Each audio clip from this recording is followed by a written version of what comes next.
All right. Hello, everyone. Wait, where am I? Hey, what? Oh, there I am. Made the body in the wrong place. Yeah. Hello, hello, everyone. Oh, Shadow. Hi. How are you? Yeah, I was spending the entire 15 minutes beforehand. Hello, hello, mother. I was spending my entire 15 minutes beforehand running around like a chicken with its head cut off because my capture card wasn't working. And I'm like, okay, what's going wrong here? Because from my computer to the system, there's the capture card, which could be the problem, the VGA cable to HDMI adapter, which could also be a problem, and then the Nintendo 64, which is old enough that it could be also a problem. Yeah. Now I'm excited to get back into this because which file were we on? I think we were on Mario D. Oh, Monster Dad. Hi. How are you doing? I'll cat emergency. Is that emergency vet? So that's fun. Ah, yeah. I hope your cat's doing okay. Ooh, that's not fun. Yeah. So originally I was going to go back through more Jolly Roger Bay because we haven't done much, but I was also hoping to get that out of the way before people with motion sickness or other concerns showed up. So we'll do that later. That might even just be off stream or the last thing we do. Yep. Oh, we have all the switch caps, so we can get in here. But now I'm excited to be back and doing this. I had a pretty good day. I'm glad to hear that. Aside from vet stuff, sounds like most everyone else also is. I'm doing pretty good. Just having a pretty neutral day. Work isn't too awful, ain't too good. 8 red coins, but it is, and I'm excited. Yeah, I'm excited to really get back to this game mostly because I really love this. Trying to get out of using Helmer. Yeah. Monster Dad, how's your day today? Aside from you being sick. Wait. Is there not actually a red coin back here? Weird. Oh. I completely forgot to turn on the desktop audio. At least my voice was coming through this time. Couple with a fever and might have bronchitis. Ew. Oh, at least you're playing. Oh. Dang it! This is back here too! Yeah, at least you got a day off for Overwatch. Hopefully it clears up quick, because goddamn. Ooh. Yes! Become support. Reject kills and high leaderboard scores. Return to actually keeping your teammates alive. I did get the 100 coin stars. Went from tank to support. What happened? Oh, got to go. Don't have a good signal. Okay, thank you for dropping by even for a little bit. I appreciate it. Hope you have a good rest of your day and get a better signal. Is there a... Ah. Yeah, no, Monster. I believe that is what you call a midlife crisis when you go from tank to support. Just got... Oh, wow, those books pay out. Revealed, though. Oh. That now is not the time or place to do it, but...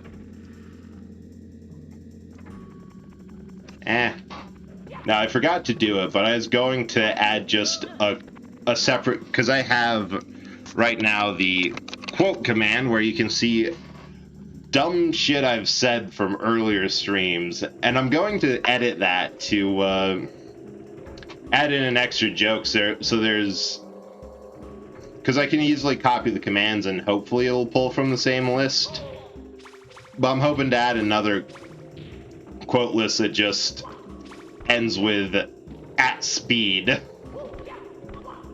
Yes, quote. There's only like 4, I think there's only 4 of them in there. Wait, no, that's right. I think that's restricted to mods, but I am very impressionable, and if you hear something you want added at a quote, just tell me and I'll add it quick. Mostly because the way you get at speed. Yeah. I'll add at speed. Wait. Oh.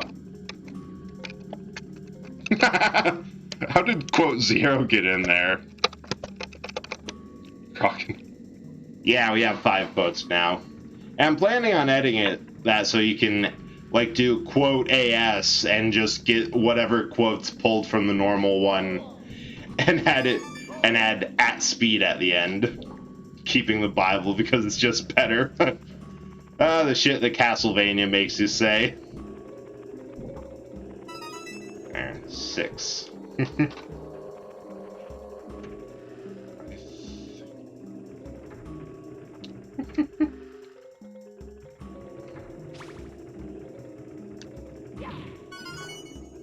Yeah, there we go.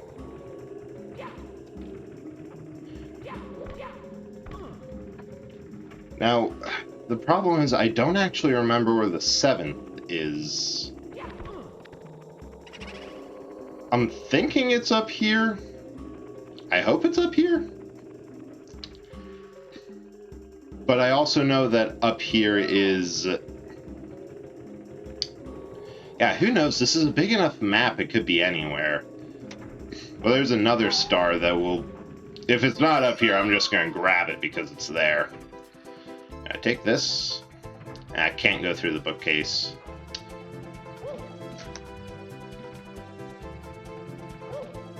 Come on! Cooperate, you plumber. Yeah, we'll jump up here and then it's through... No!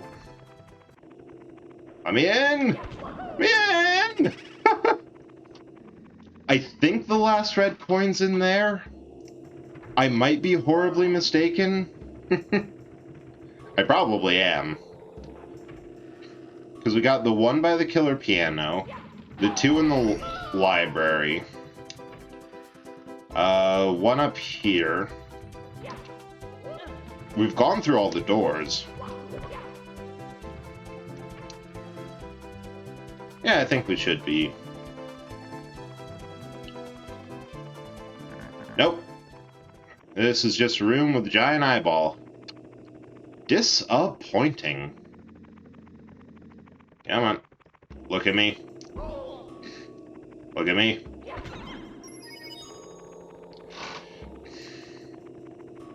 Haha.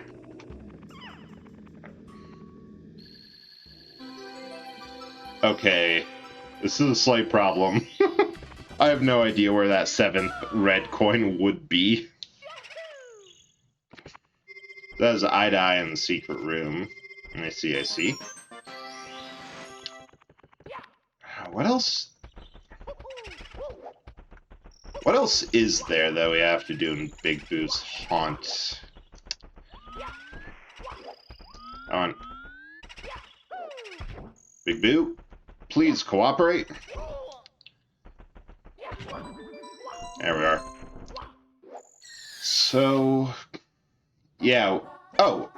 Yeah, go on Ghost Hunt, Big Boo's merry-go-round, haunted books, balcony, and eye to eye. This would be the last one. I just don't know where it is. Oh, nothing else for it. We have to start at the bottom and work our way up.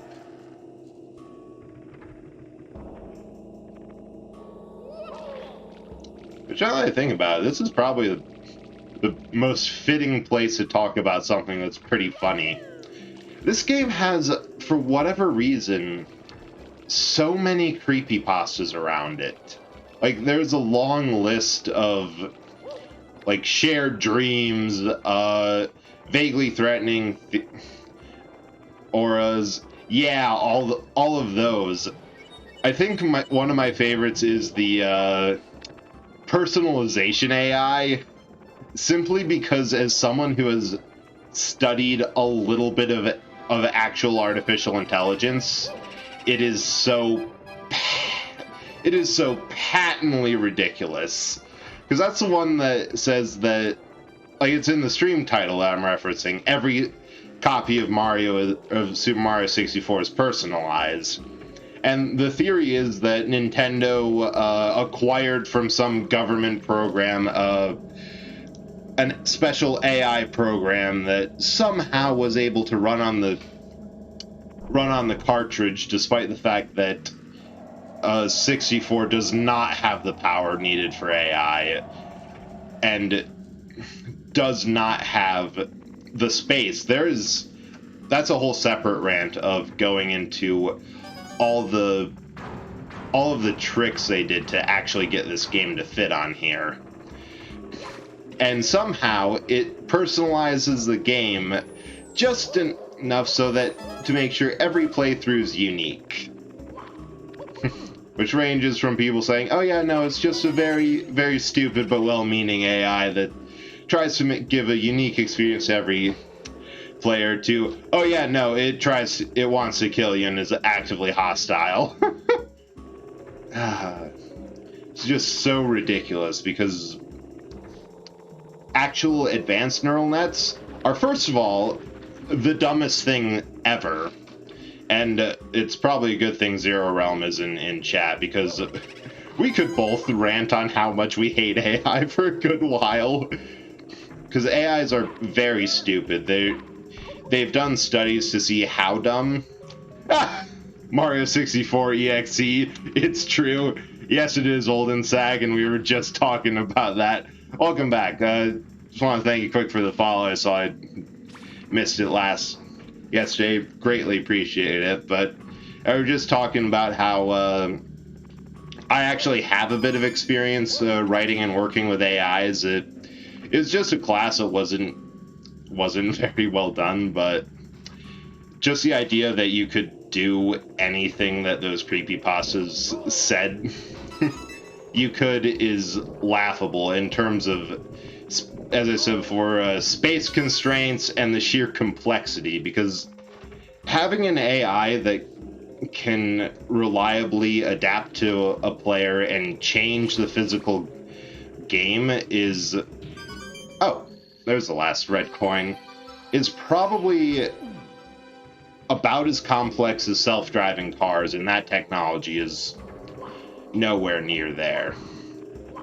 I mean, they're great fun because because all of those creepypastas take themselves so seriously and drag out all of the pseudoscience and everything to sound kind of plausible. But, like, I can't take them seriously, because even the ones that have a bit of grain of truth of, like, interpreting the castle and the levels as a liminal space, which they're nonsensical. They're areas that should have people and more things going on, but are largely just set up as a diorama. Well, I suppose that's more because I actually kind of like liminal spaces as an area to hang out in. Did we do all these here? But I've just had... Yeah, we've done everything in here. I've just had so many good memories with this game that I cannot look at anything saying, no, the atmosphere is oppressive, it's downright scary, I can't play it without feeling weirded out.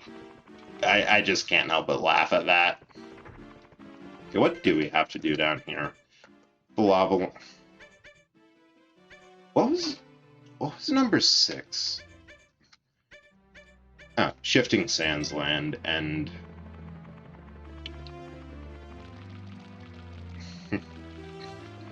Yes, Shifting Sands Land, Dry Docks. inside the ancient period. Can I just take this take this box over? I hope I can. Yeah, it's just I cannot take this seriously. Alright, we're going for glory. Or not. That was disappointing.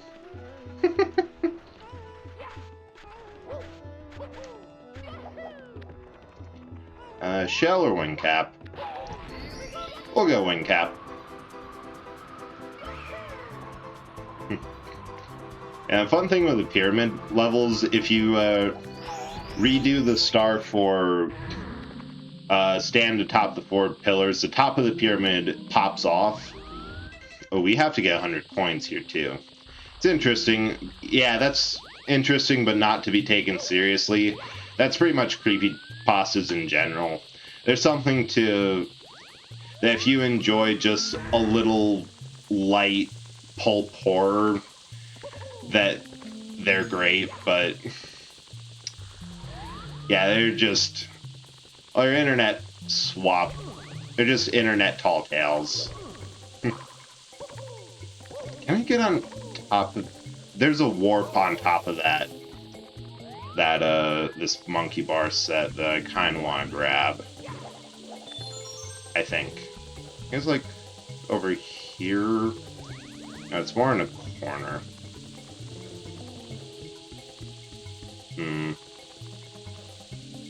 Thought there was. I don't remember it, I guess. Actually, all the stars inside of the pyramid here, they're easier to get if you do... Oh, no, this is just easier to jump on top of. If you do stand on top of the 4 pillars instead of going to the boss there, you instead go and jump off of the lift early because you enter from the top on that star. Oh, God. Get back in line, camera. Please, I'm begging you.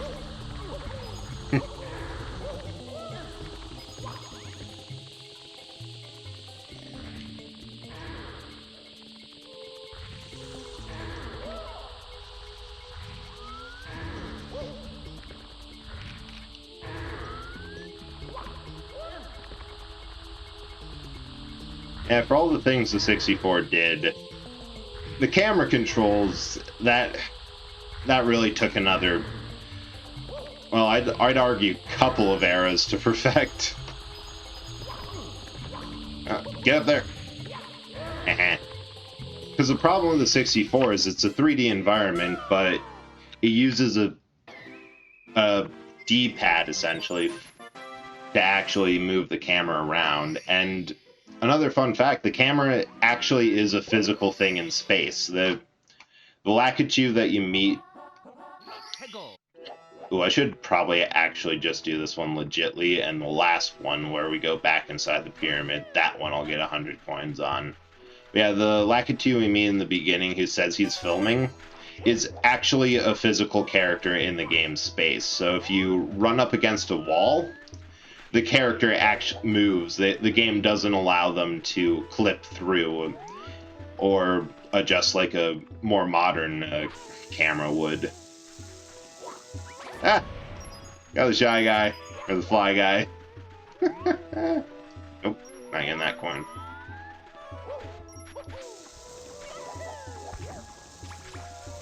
Oh, bomb.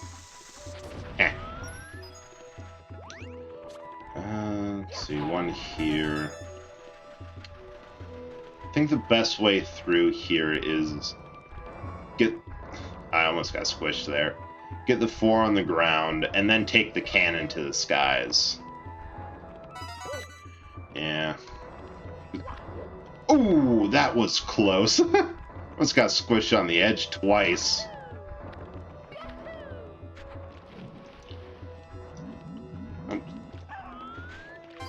Buzz off, buzzard. Not taking my hat. Oh, shoot, we're already back to... I wonder if they want to make the camera like that, or... Honestly, it's hard to say, because... Oh, shoot, I'm just getting... Wait. Or some limitation. It's actually hard to say... Oh. Dang it, my hat did get stolen. I didn't notice that. Yeah, because on one hand, they do add... it adds more complexity, so I don't think it's the limitation. Because in order to add a character to the scene, you don't really think about it, but collision tests are a huge graphically, or a huge computationally intensive task. In order to check the collisions, which I had to memorize... I had to learn how to do collision testing once, but I kind of forgot it. The fastest way to explain it is it involves a bunch of linear algebra in order to test which side something is on, and it's much more, well, efficient to put a viewpoint in that isn't actually connected to something in physical space. The way that a scene is displayed, essentially you have a 3D grid and everything starts off at the origin point, 0, 0, 0. And then the world's moved in order to actually facilitate the scene perspective, and I'm just giving a very top-down and quick explanation of all this. So, So I suppose it would be easier... It'd be easier to have the camera free floating and not connected to a physical character. Oh shoot, oh no. How did I survive that? But at the same time, in order to make sure that a camera doesn't, clip through the pyramid like that, that's another level of... That's still intersection tests. I need to get my hat back from that bird. But I think... Oh, hang on.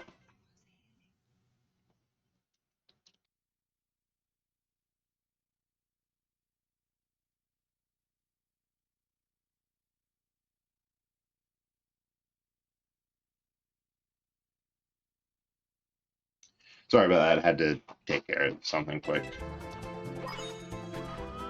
But they also... got the hat. They also do use the fact that Lakitu is a person in physical space in one of the later... I just missed that coin. In one of the later...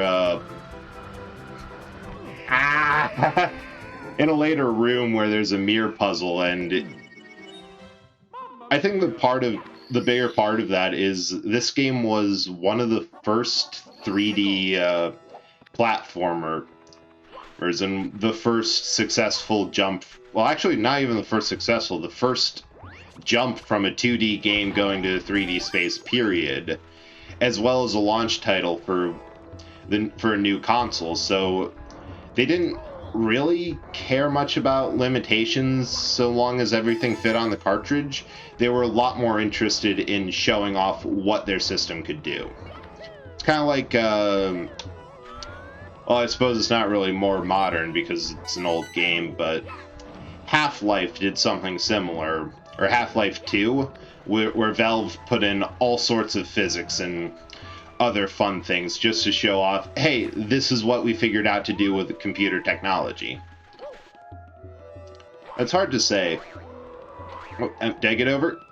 Unfortunately, yes. I forgot. Okay, we're going to go do Hazy Maze game for a minute. This is getting a dad embarrassing.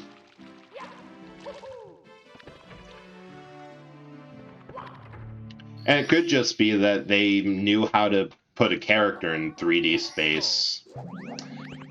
And, oh, I haven't gotten the metal cap yet.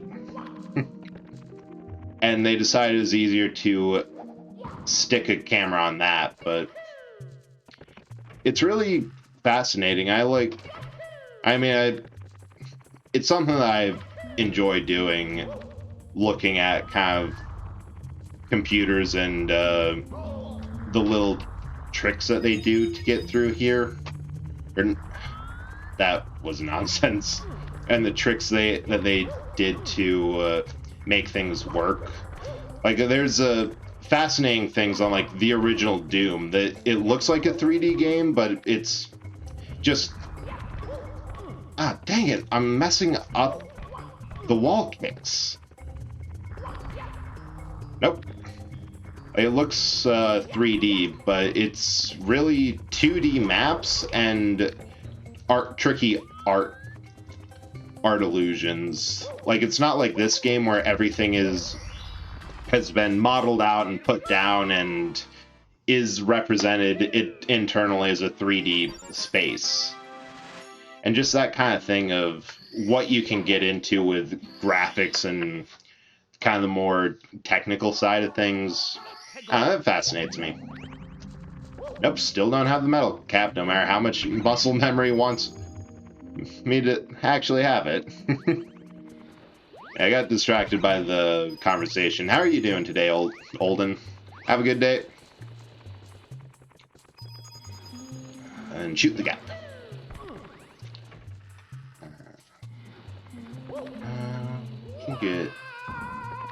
We'll get one in the maze. Yeah, I'm good. Good to hear. Good to hear.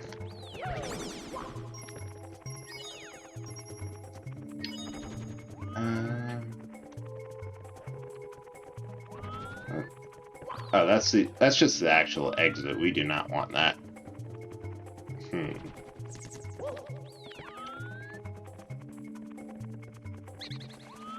I should probably go get the metal. Oh, I think this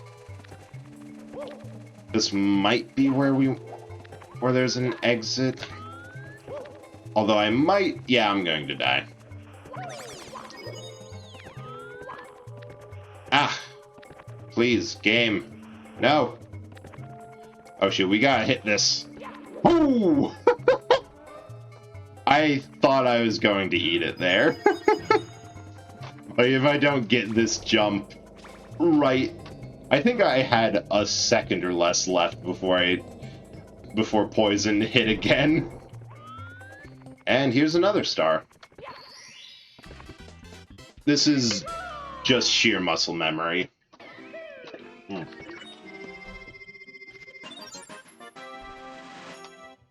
Alright, so that's navigating. There's one more down there, but I think we want to get the metal cap first, which unfortunately means actually getting close to actually doing the first star, getting close to it. Whew, barely. And we're having much better luck in Hazy Maze Cave than we did in the desert. I suppose there's also a lot less quicksand, which might be a contributing factor.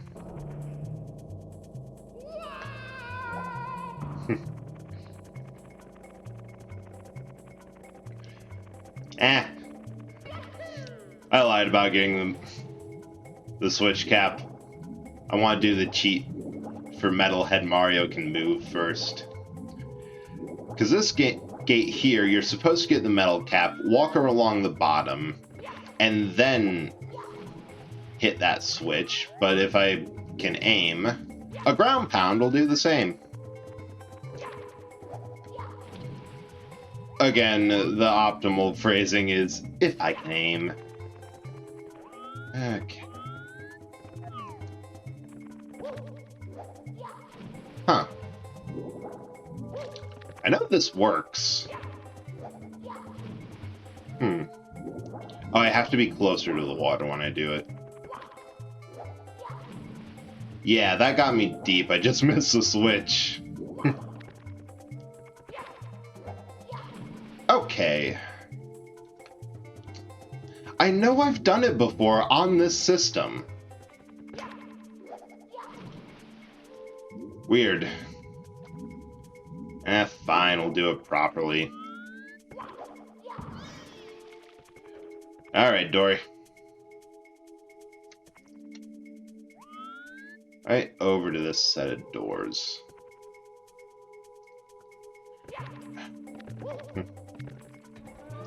I remember the first time I played this before I had committed everything to muscle memory. This switch cap was so hard to get because the idea of it's hinted in one or two places, but the idea of a stage being inside another stage for someone who was not paying attention was kind of mind-blowing. Well, we better hit the switch first. Just wait, where's the metal cap? Oh, it's in Hazy Maze Cave. They can do that?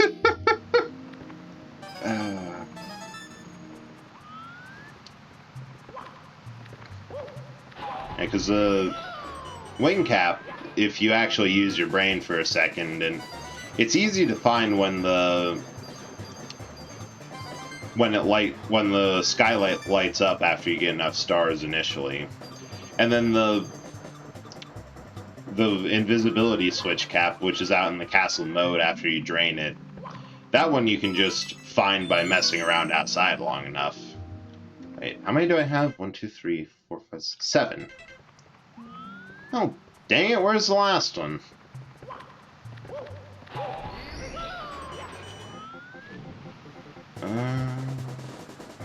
Is it back a bit?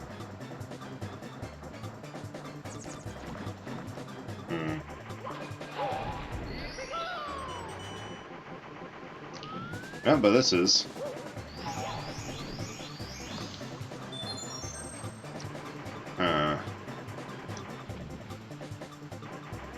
I think it's still underwater over by that platform.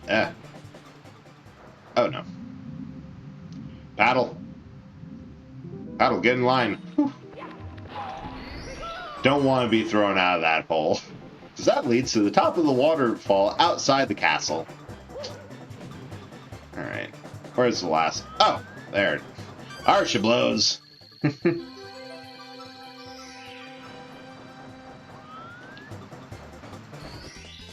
There. Yeah, I suppose that makes Hazy Maze Cave the single course in the game with the most stars. Because every course has 6 main ones, 1 for 100 coins. And then Hazy Maze Cave has a secret star in it. Which I think is unique to that stage. Yeah, no other stage that I can think of has that many stars. Okay, that was rude of you, Boulder. I'm barreling through here, crushing right up on me without a lick of apology. You know a lot about this game. Yeah, after we get this star, I'll reset and... Actually, no, I won't reset, I'll just tell you. I have beaten this game to 100% completion. Let's see,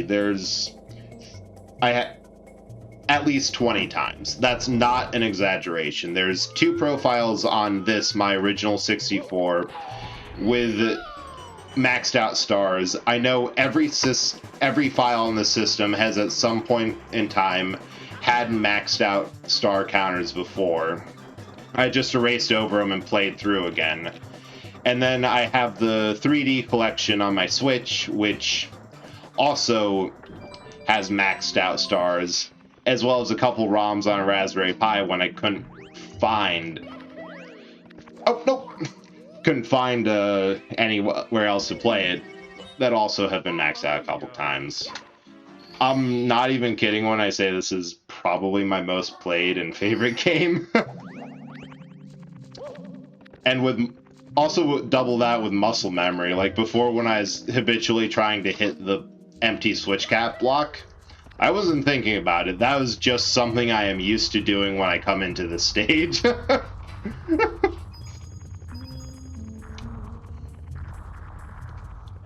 Yeah, I think also one time I was just thinking to myself of, wait, how many stages are there in here? I just mentally walked myself through the castle. I'm like, yep, that's all of them. Yeah, I was talking earlier on the first stream, which is also the last stream. that I was wondering of the... I have to look up the speedrun times for this, because I'm honestly curious how fast that this 100% glitchless playthrough will actually come on those leaderboards. Ah, I did it again! That's a pain.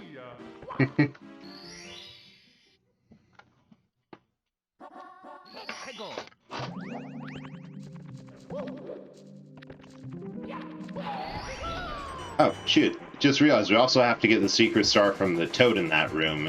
There's 2 or 3... yeah, 3 toads in the game that all just... Oh, dang it, this might not be good. Saved it! That just give you a star. Which... Problem I have with, like, the last couple of stars in here is... I always... Like, you can check which courses you've gotten stars in, but it's the 15 secret stars that I can never remember which ones I'm missing, because there's no way to track them. It doesn't tell you, like, oh yeah, you're missing the Peach Super Slide, one of the Bowser 8 red coin stars, these switch cap courses is just 15. Because which is just a number. So I'm always going back, checking all the toads, checking all the switch cap courses. Oh, there we go. Oh god, I thought I was going to flip into the abyss. Just trying to find what it is, and it's usually something like, oh, of course, I need the 8 red coins in the last Bowser stage, because that way I can beat I can beat the game. Recovered 50 power stars, now you can open the star door on the 3rd floor. Bowser's there, you know. Oh, you found all the switch caps, haven't you? Red, green, and blue? The caps you get from colored blocks are really helpful. Hurry along now, the 3rd floor is just ahead. I haven't unlocked the key for the 3rd floor yet. Hold on to your hat, if you lose it, you'll be injured easily. If you do lose your cap, you'll have to find it in the course where you lost it. Oh boy, it's not looking good for Peach. She's still trapped somewhere inside the walls. Please, Mario, you have to help her. Do you know there are enemy worlds inside the walls? Yep, it's true. Bowser troops are there too. Oh, here, take this. I've been keeping it for you. There we go.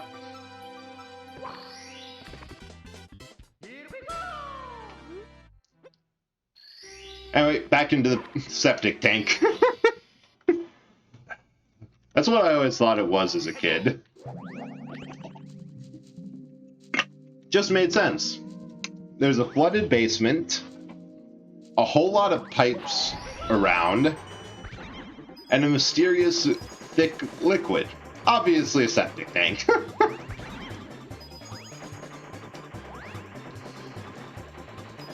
I think this time we'll give a try for the 8 red coins here and the 100 coin star, just to get that out of the way. Because, well, the 100 coins are always a bit annoying to get. They only get worse. Rainbow Ride and Tick-Tock Clock, the last 2 stages are probably my absolute least favorite when it comes to 100 coins. Where do they spawn? Where do they spawn it? Over here? How? Dang it!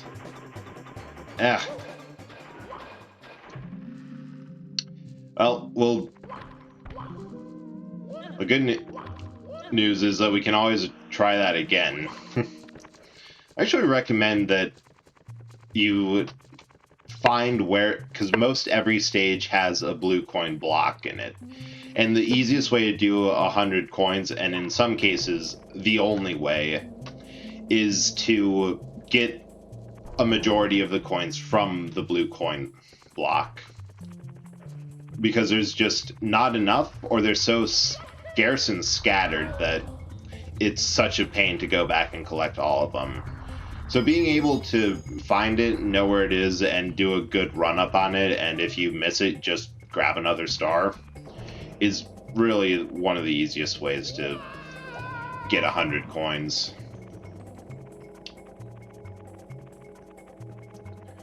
I should try... Maybe I'll do that after I've gotten 120 stars. I should try the backwards long jump trick, because I've been curious about that. It's a trick that, due to programming errors in early versions of the US game, there's, of course, a speed cap to make sure you don't go accelerating like crazy when you long jump forward like I just did, which does not exist if you long jump backwards. Because the way speeds is stored, it's a negative number if you're going backwards, which can just keep on going to practically infinity. You can try this in either the emulated version that's on the Switch Online Pass or the actual 3D collection, but it won't work. That's because it's on a kind of an updated, re-release and patched version instead of the original 1999 version, which, seeing how as I have my actual 64 here on my desk, I have the 1999 version, one that allows backwards long jumping. The thing is, I've been good enough at beating the game like normal that I never really thought much of speedrunning than trying the glitches out. Just because it... Yeah, that's the thing they do going upstairs. It's meant to... Using good knowledge of the game's maps and boundaries, you can backwards long jump and get enough speed going that you clip through walls and hit the loading zones for... Oh, here they are.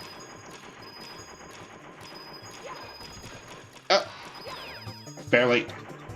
Yeah, they hit the loading zones for various things and can get, like, the key to the basement before you get enough stars to get into the Bowser room there, or fake the never-ending staircase, because the way the never-ending stairs work is it just loops you back. There's a loading zone that when you go up the stairs enough, shoot, there's 5 coins here, and I want them, but that gets me close to a very long and annoying star. But yeah, there's a loading zone that if you hit it, it warps you back down to the bottom of the stairs. A backwards long jumping bypasses this, simply because you're going fast enough that the game cannot register that you actually hit that loading zone. Between that and a couple other weird ones, like messing with out of bounds and where the game thinks you are to make what they call the parallel universe bugs, there's quite a few ways to break the game pretty wide open. Okay, I think after I get the last few coins down here where we just were, I should have enough that I can go back up to the elevator lift with the 8 red coins areas and get enough there to make 100.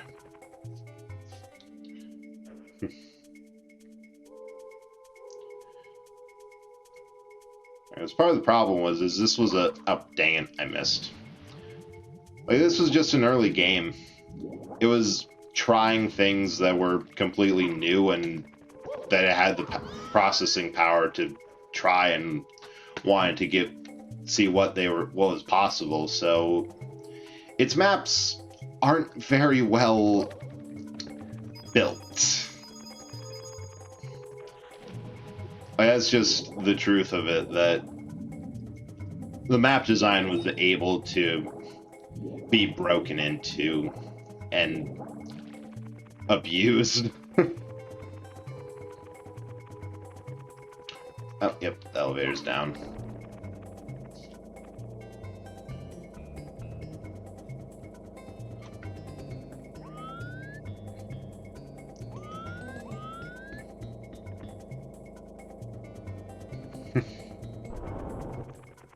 Yeah. And there is nothing wrong with a good game that can be broken into. That's one thing that I find funny when people accuse, like, speedrunners of not liking the game that... Oh, where's a good way to... add? This way! Quick! Of not enjoying the game that they've speedrun. Like, that just... No, no, no, no! Oh, that was close. That's just someone who doesn't understand speedrunners. The amount of honest study you have to do to know how a game's put together and how that can be used to your advantage is nothing short but... Oh no! Oh no! We're going back to the desert. That was...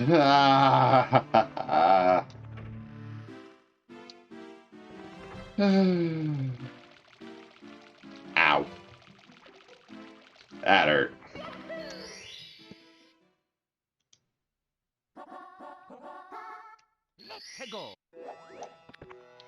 Alright, back to the desert. Let's shoot ourselves out of a cannon and try to forget our pain.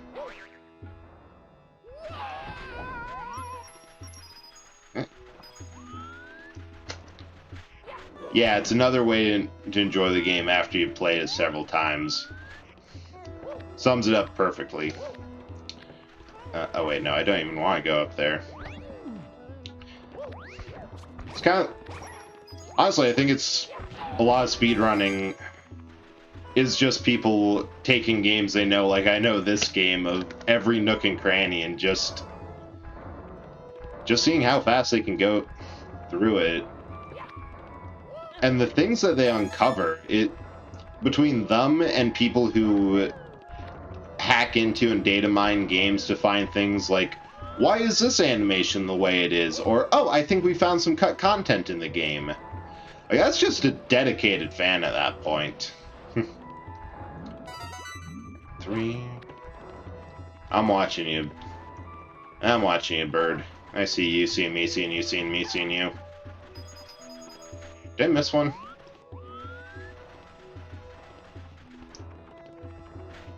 So there's 4?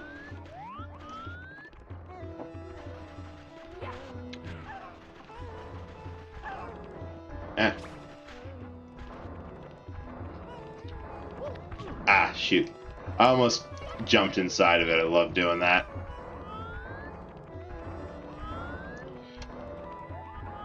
Just need to swing the... Oh! I would have had it if I remembered to, you know, jump.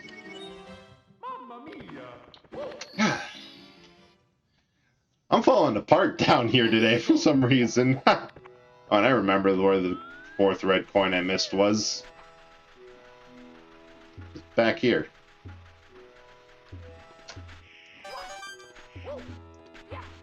Try jumping. Yeah, it usually helps if you do that. Alright, let's jump through all this.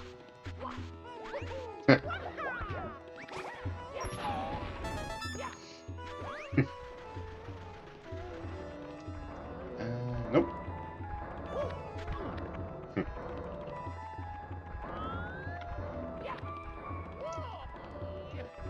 You're right, Olden. It's much easier if you try jumping a bit. Right. Time to shoot ourselves out of a cannon.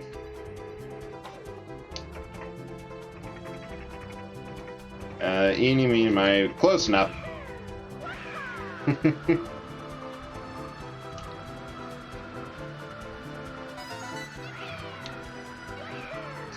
Cute. I pull up enough on that turn to get a speed boost, which throws me off for that 1 coin. So that's the same coin that I was missing earlier.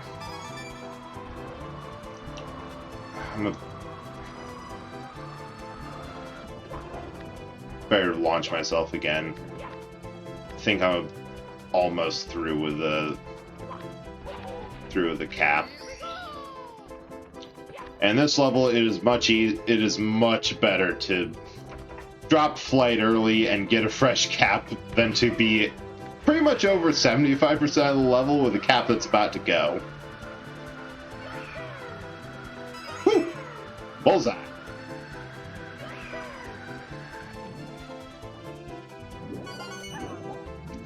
There.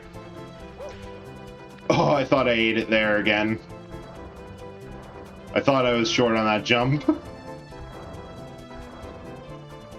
We're doing this cautiously.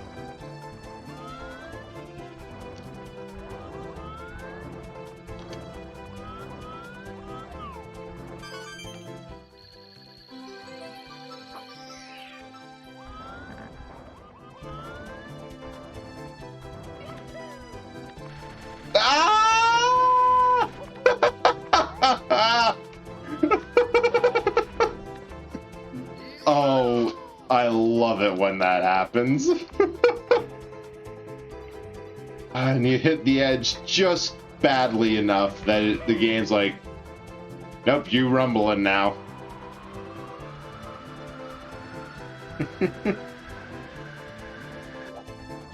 And touchdown. Oh, that was harrowing.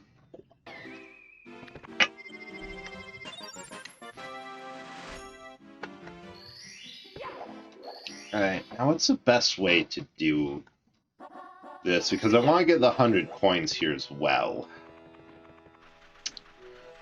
And I think I gotta get all the low-hanging red coin. Ah! Well, first of all, I have to do that. I have to not do that, rather.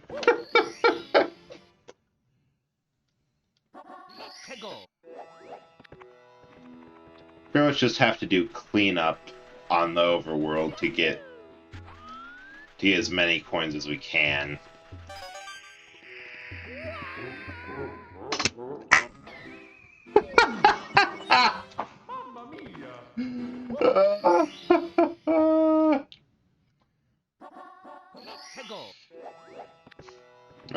Okay, first we have to get this red coin without dying 3 more times. There we go. There we go. That was much harder than it needed to be. And 1, 2, and choke.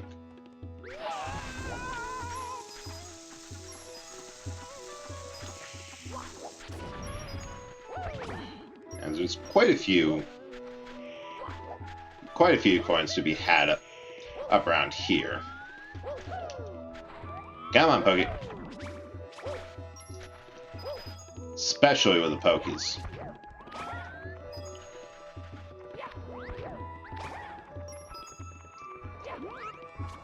But, oh, sweet, that actually did hit something. I'm like, oh shoot, that one's just getting lost to the desert, ain't it? I say as I let it get lost to the desert. Anyway.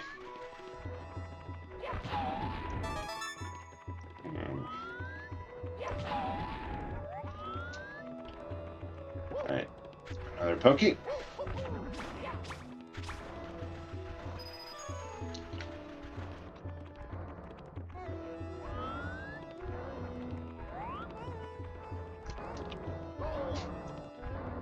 Still got squished.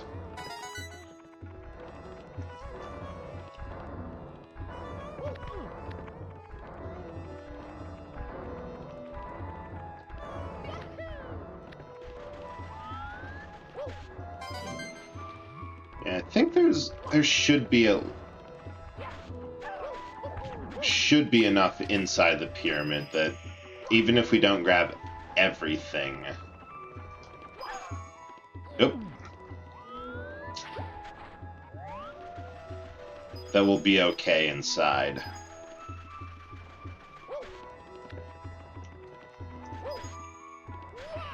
I want to be careful of this because it's easy to spiral off into certain death in this map.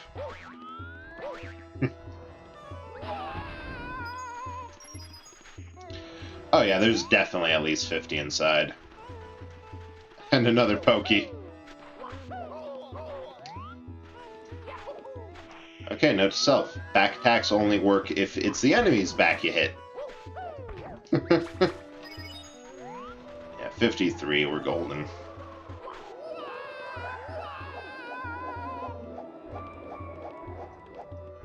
Although, is there any... I think there's some on a higher tier of the pyramid, which yeah. Alright. And the blue coin. Actually, I think Goombas will... Nope, we're not getting that. Lost to the desert.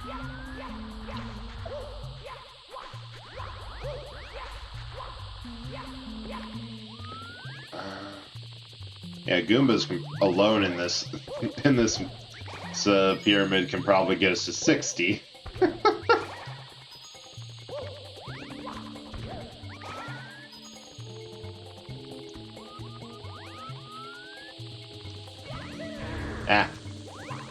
Missed me.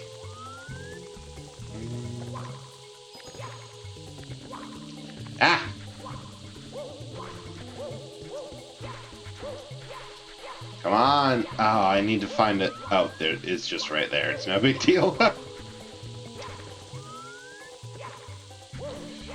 Well, it is if I keep missing. Come on.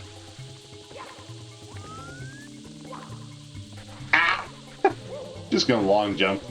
That's just easier. I am speaking entirely too soon today, just for all of this. This is not the hardest thing I've... There. Finally. I really thought there was going to be more platform over there.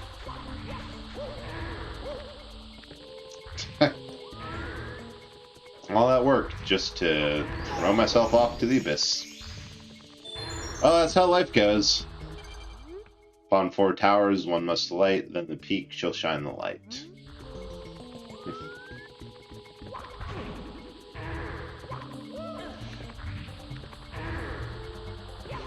Alright, Womp. Drive me home.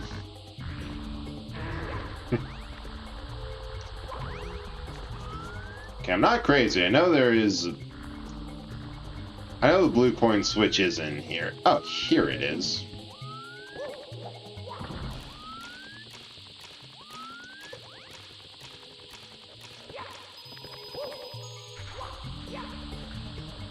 Okay, only 15 coins from that. Not awful. Not great, but not awful.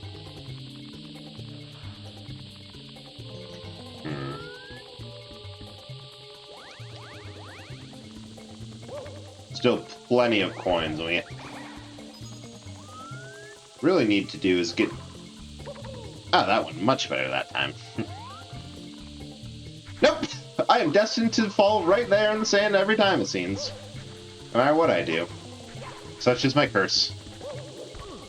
To eternally have sand in my boots.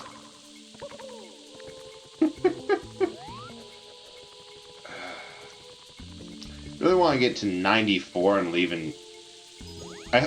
Yeah, I just heard one. There's still a Goomba down there. Because for the star, we have to get 90... We have to get 5 coins in certain spots. Excuse me.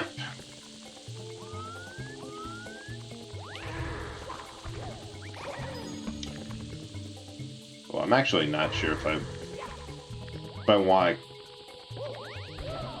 Yep. I guess I'm killing that Goomba whether I want to or not. I'm not sure I can jump high enough where the coins are to get the star if it pops up there.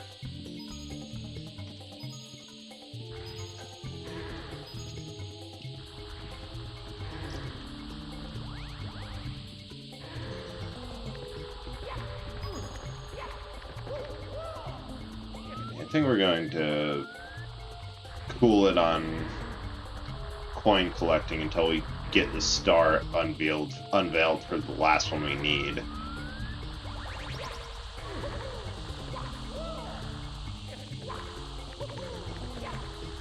Well, except for these two. Because they're out of the way, and I don't want to hike back up here.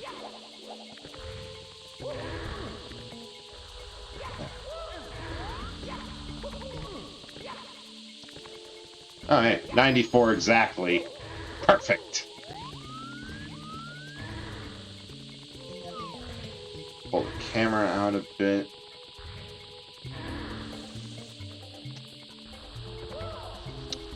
Actually, we probably could have just gotten the requisite 100 with 4.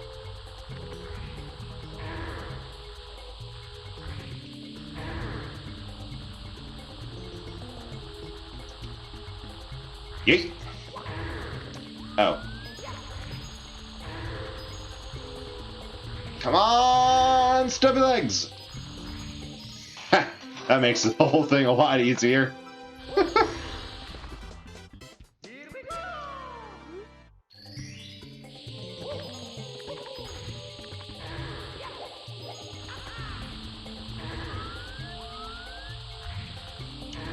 I think it's just... yeah. One... shoot. Climb back up there for the next 2. Thank you.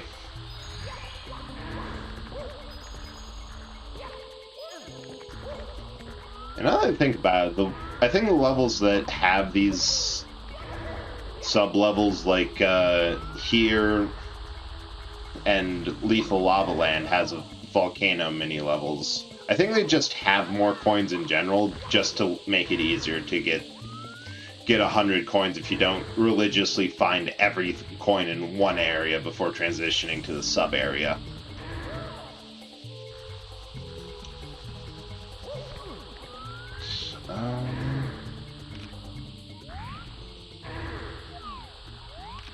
Okay, I have a plan, actually. This Womp goes, we're just going to juke off the left. Have to collect the last ones in that spot. Yeah, there's just for this star. Oh, dang it! All the way down. No, for the 100 coins, you just have to collect 100 coins, and then the star appears wherever you were when you collected the last one, which is good and bad. There's one like Bob-omb Battlefield where it has several coins that you can only reach if you shoot yourself out of a cannon. So at that point, if you do manage to get the 100th coin on the cannon, you have to hope your aim is good and the star is actually being rendered, or else there's no way to collect it without being shot out of the cannon. For this one, I'm just messing up the jump, and there's several stars that you have to find. Five secrets that'll pop up 1, 2, 3, 4, 5 when you hit either certain points or find certain coins, and when you find all 5, no matter the order, then the star will appear. I was just being cautious about what coins I collected because I didn't want to get the 100th coin in a spot where it would be hard for me to actually get the star, like in the quicksand kind of aqueduct that I was in before. Oh, missed again. Yeah, because if I was in like this sand, I don't think I'd be able to jump high enough to actually collect the star. Which, there's nothing worse than getting 100 coins and then finding out, yeah, no, you cannot get it. Sense. Good to hear. Oh, wait, Nah, I don't remember where the warp is. There's also a series of secret teleports in these levels, which I remembered at one point. It seems I have since forgotten because I don't really use them. And mostly because they're not that useful. But I remember there's one somewhere with a monkey bars in this level. Ah! That's my own fault. Trying to be cool and skip the roller. Oh, that's what I get. Pounded into a pancake.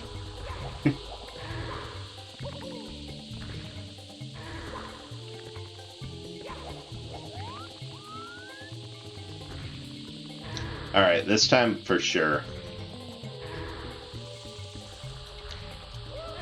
This time we're getting it. And then we can finally kiss Shifting Sands Lands goodbye.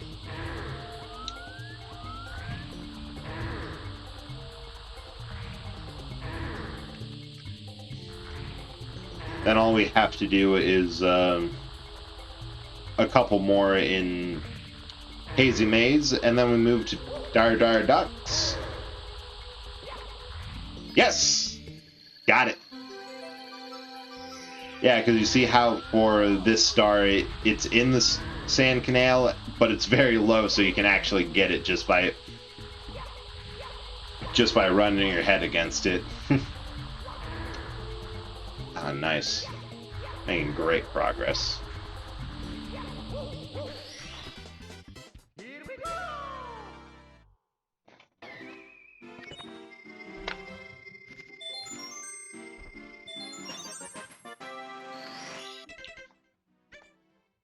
Yep. Just 3 more in Hazy Maze.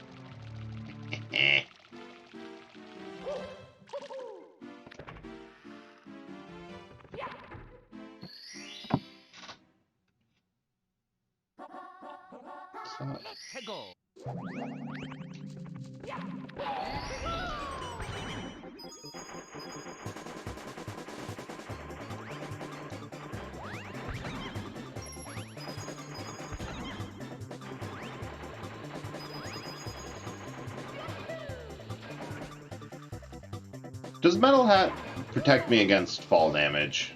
Oh, guess I will never know. I think there's some coins down here that I want to grab. Nope, just an elevator. Actual. I'll figure out later. I realized I forgot where that elevator went to.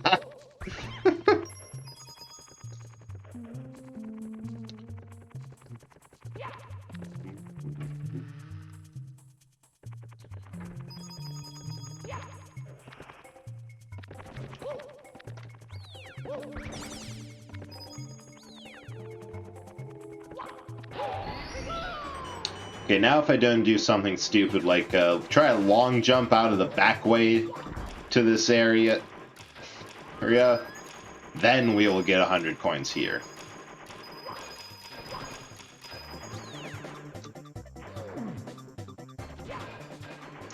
There's not really anything more worth doing in the maze cave unless... Actually, there's a few more coins in there, but that's going to be a good thing to leave for the end, because the 8 red coins here are up on elevated platforms and are just kind of a pain to get to. Oh, I jumped way too far.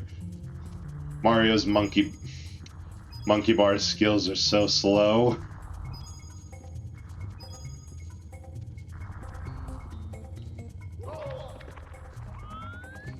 Ah, missed me. Oh, hit me that time. I've had the last laugh, and that's what's important, you stupid boulders. Dumb as a rock.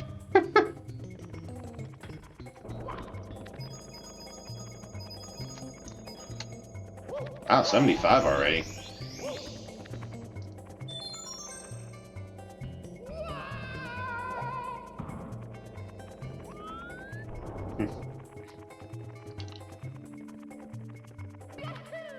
Yeah. Yeah, the 84 if we... Wait. Yeah, 84 is what we need without the red coins to get it, and... I think we might actually be pretty close at this point. Come on, Dort. Point your head. And... 83. Close enough. 3/4. Yeah, getting there. No, I brought it up a couple times, but I'm not looking forward to TikTok clocks 100 coins, because I never do. I think there's like there's barely enough coins to get it there. I think it's 116 coins total. Now, like 120, but you can, but if you do the 8 red coins, which is 16 of those 120, it locks you out of the rest of the level. Oh no. Whew.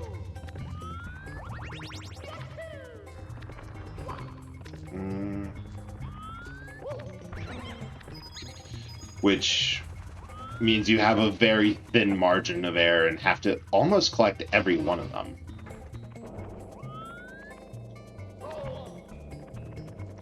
Oh, yeah, that's where that elevator goes. A6.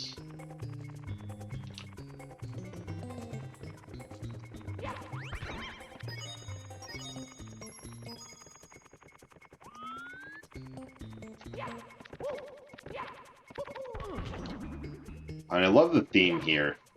The music in this game is pretty fantastic. And I suppose that's true about quite a lot of video game music. But the theme here is a remix of the old Super Mario Bros. 3's Underground theme. Which is just so fitting. Whew. I missed my elevator. Back. Oh. Oh, there I fell off of it there.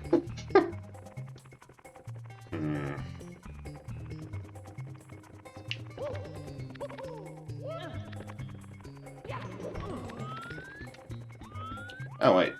No, I know. I'm so worried about these stars appearing in some place that's going to be a pain to grab that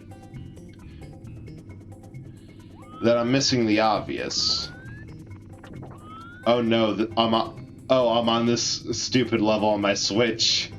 Yeah, Zero Realm, it's that level. Fortunately, we're almost clear. I got one more after this, which I've passed. And then we just have to do the 100... Ah!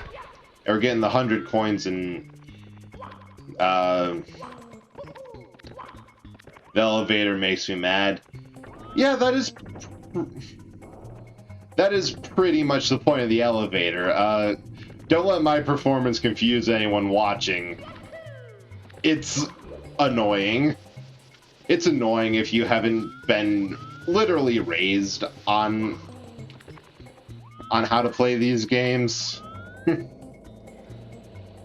Yeah, welcome Zero Realm. Hope your day was okay. How have you been?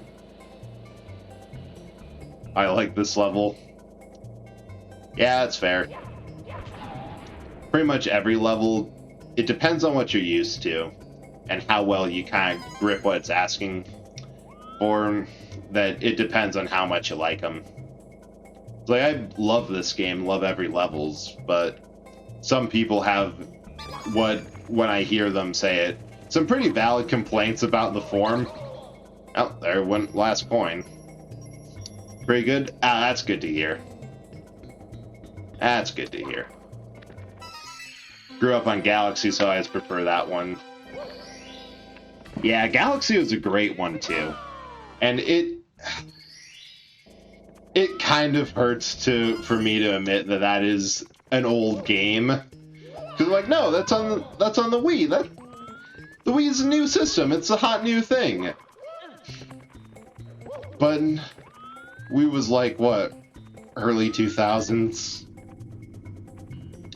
I've heard that one get some flack for the gravity mechanics, which I always liked.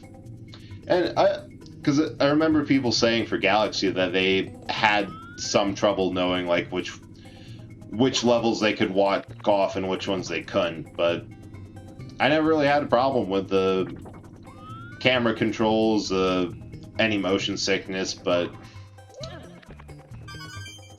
Oh, wait, 2017 was 9 years ago? Old and sad here living in 2026. What's the future like? Yeah, 2017 was 5 years ago, which is still way too old. Or wait, that still doesn't sound right. Oh. Oh wait, no, it's there. I thought I had to redo the moving platform bit.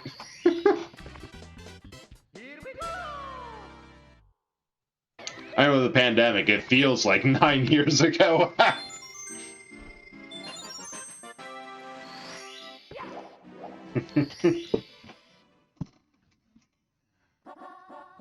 Now the emergency exit, which we've seen several times.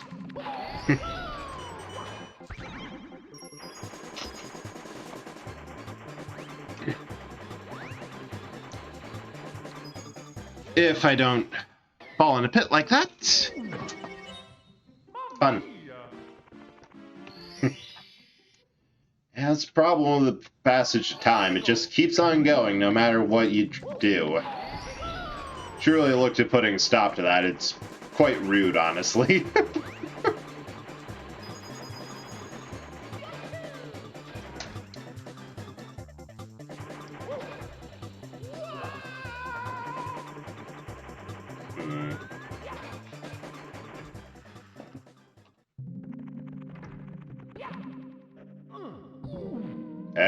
I do love what the Hazy Maze Cave does for its entrance. The opening to it is much bigger than the top of the entrance is, excuse me, is bigger than the bottom, which means you're almost guaranteed to get jostled around and take a point of damage from the maze, just to kind of communicate and show, hey, we have toxic gas here. It's just a very smart way to communicate the danger of the level and also call attention that there is a danger to the level.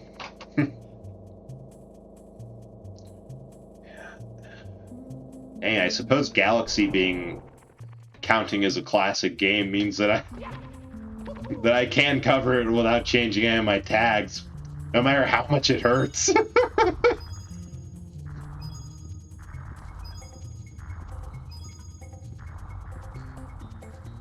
Although I really hope that Nintendo relaunches their 3D collection, or at least ports Galaxy, because that sucks so much that they said, hey, here's 3 Mario games that are generally thought to be, you know, the best of the lot, and Sunshine to some people, which that's a whole nother thing. And we're making it limited time, because it did get a lot of detractors for... Oh, yeah, Shifting Sand, Lethal Lava, and Hazy Maze. Perfect. Ah, Mips is back. Perfect. Get that rabbit! But the problem is that people are missing out of what were demanded ports. And Galaxy was just... Nope. Galaxy was just a game that nobody will argue is bad. Like, it was a fun game with a good mechanic, a good story, introduced new characters, and did stuff. Ah, almost. Glad we triggered Mips down here instead of having to remember to backtrack again. Oh. Almost face planted into Shifting Sand land. Nope. Nope. Nope. I'm trying to anticipate where he'll be, which is why my dashes and dives are so off the money. But he keeps juking. Alright, I think if we can get him here, we go slow. Wait, can I actually... Nope! Like, wait, can I actually sneak up to him? Was it the problem I've been having just because I'm sprinting full speed? Turns out it was not. Oh, I'm back in that corner.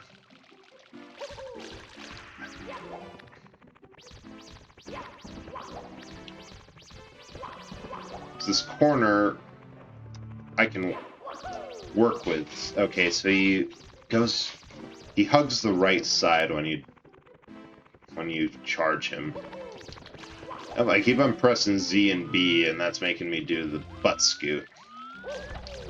That was just a wall there. And a concussion.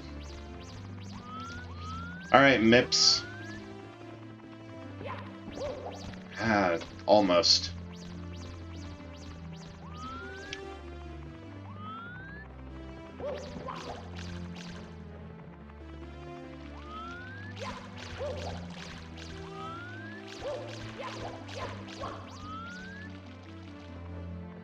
Got him! Ha ha! Yes! No, no, no, not you again! I'm in a great hurry, can't you see? I've no time to squabble over stars. Here, have it. Never meant to hide it from you. It's just I'm such a rush. That's it. That's all. Let's be off. Let me go. Yay! Got him!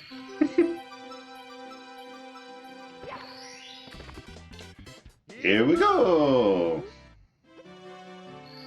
That's 60 stars. No, that's 59. And 10 secret stars. What's left? We have Wing Mario over the rainbow. Let's see. A Toad. And two Bowser rooms, and yeah, this is what I was saying. I have no idea what the 15th star would be.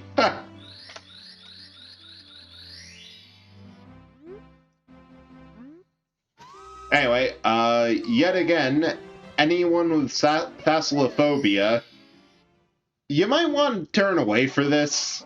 This is another underwater level. I don't really know what to do with these because I've had people tell me that it's given them motion sickness or that give them anxiety because of thalassophobia. But there's also 3 courses that all have this. So I guess if anyone is giving everyone issues, I can skip it. We only need 1 star here, and I know what that is. Easy enough to do, and I'd rather just kind of keep going in a way that everyone's having fun than charge through something that's making several people sick. But if nobody says anything, I'm going back and finishing up Dire Docks. Yeah, I like the underwater levels. I find them very calming. Partially because the music's just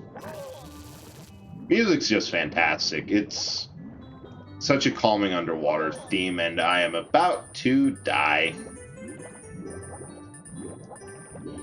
On chest. I just know that in some cases, how the camera moves, like camera giving people motion sickness, calmly but also a weird feeling. Yeah, it is oddly serene.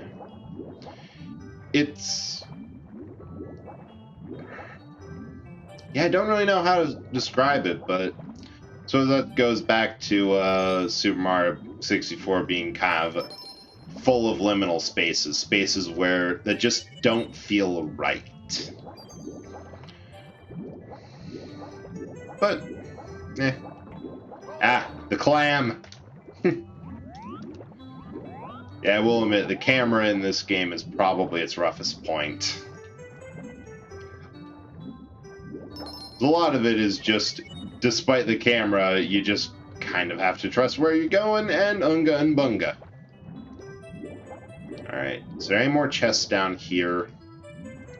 No, I think we're on the last one. which is getting very close to the Maelstrom. Maelstrom. Ah!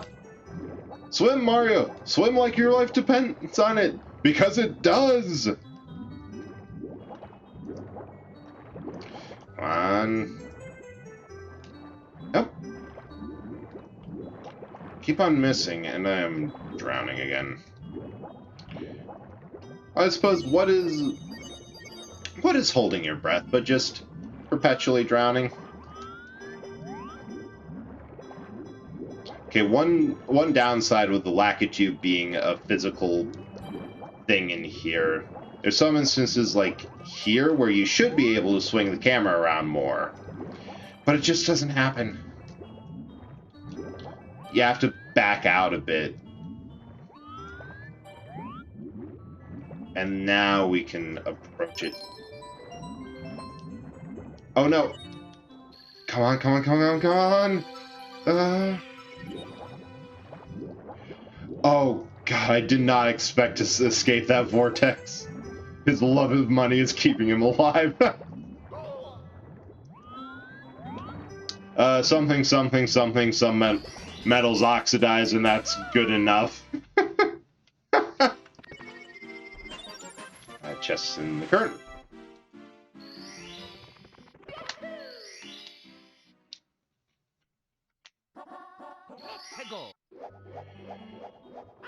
No, there's one other in this area to do. It's actually a fun little thing about how this game works. It's the only 3D Mario game... No, there's no Manta Ray yet that I see. It's only 3D Mario game that life and oxygen aren't separate things.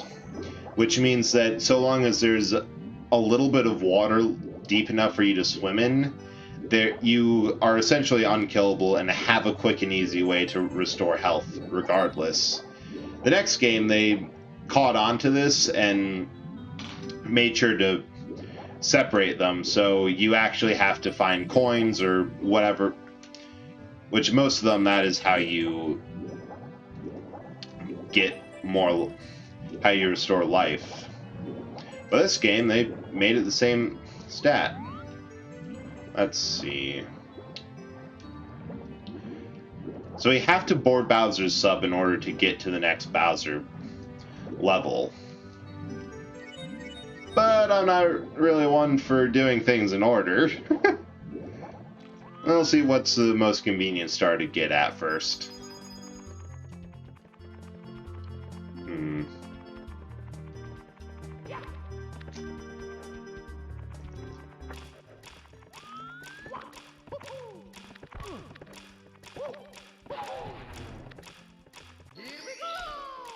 Yeah. Oh.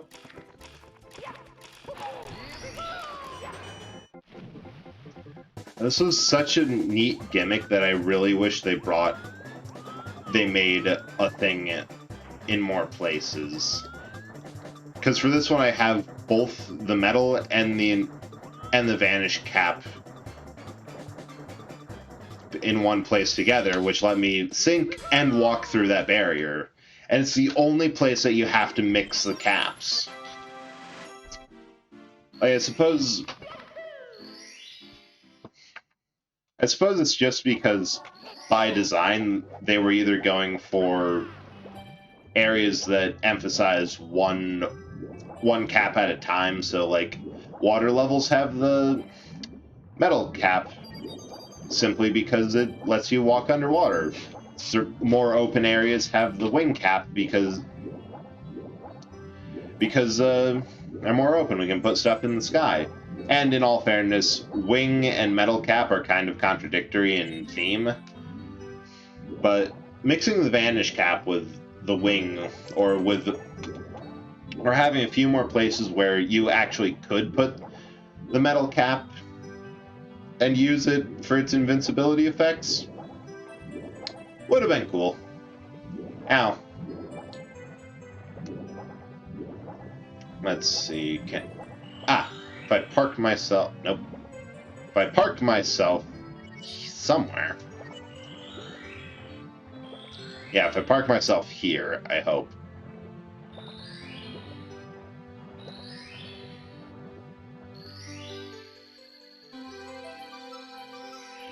There. I think for that one you are supposed to have the metal cap. Well, I have to leave.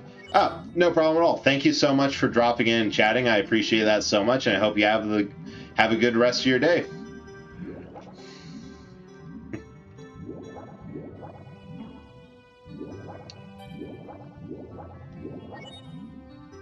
Good stream. Oh, thank you so much. That is so glad to hear. So good to hear. See ya. Gonna mix the caps again. Just because I can't be bothered to jump over the gate for this one. And yeet! And sink.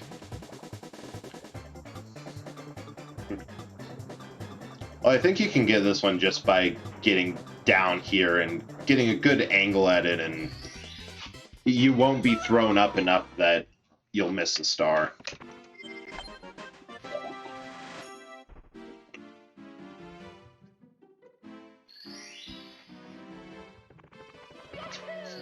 Next.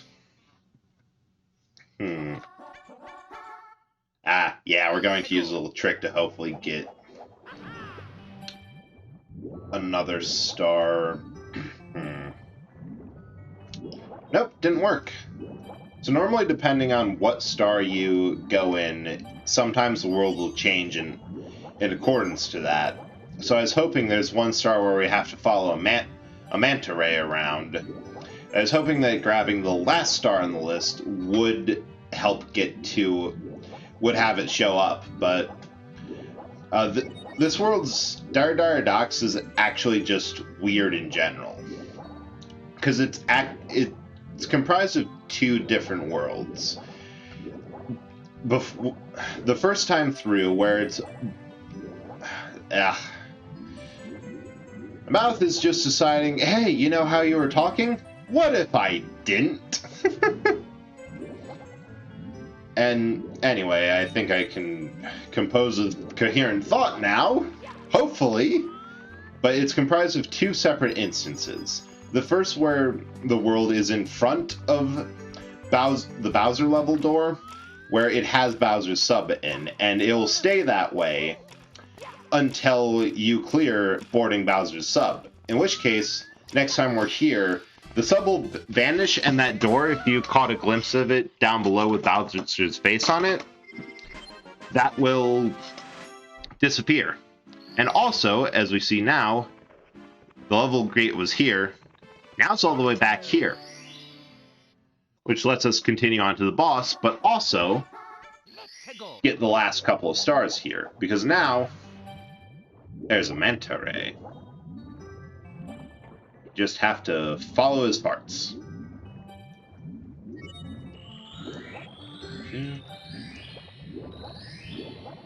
Yeah, that was pretty easy, actually. It's probably not there. Yeah, I think the sub and the manta ray get switched out for the sole reason of the devs did not want you to chance onto a star that easy. Last two stars, which are also the most annoying, because 100 coin stars are just by consequence of being 100 coin stars. But I think there's an oddity of it being up on the lip here, a couple coins. That, yeah, just by the virtue of it being collect 100 coins, they get annoying just for trying to find them all. But also a bit fun because you have to find them all.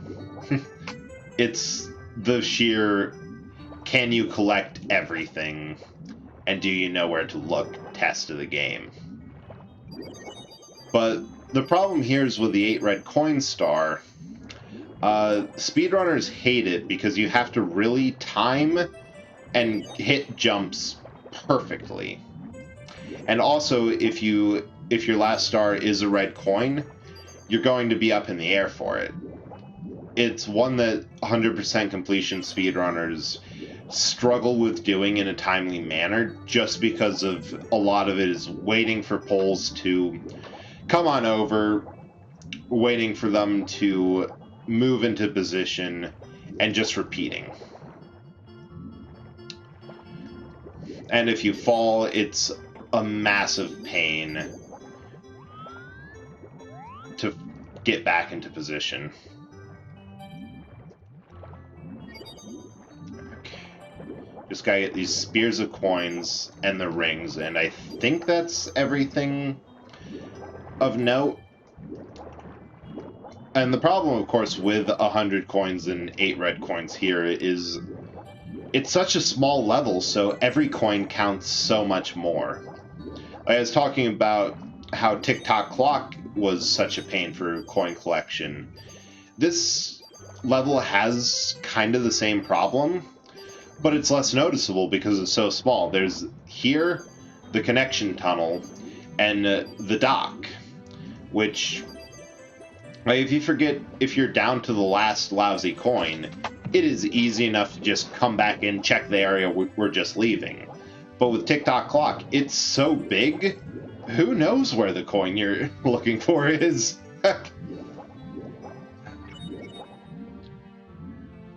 And also, the level has calming music instead of aggravating, bit more high energy stuff. Yeah, as I was talking about before, sub's gone. Wait. What? What? That ain't right. That's not supposed to be like this. Oh! Right, the thing is, it's not when you get the first star, it's when you clear the second Bowser world. So, yeah, we'll jump in just to show it off. And it'll save us to having to hike back upstairs. But after we clear Bowser in the Fire Sea, the next boss, this sub will be just gone.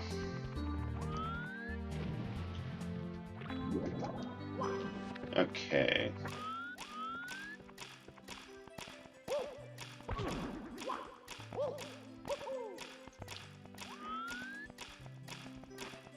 Oh, there's the stairs up. Ha!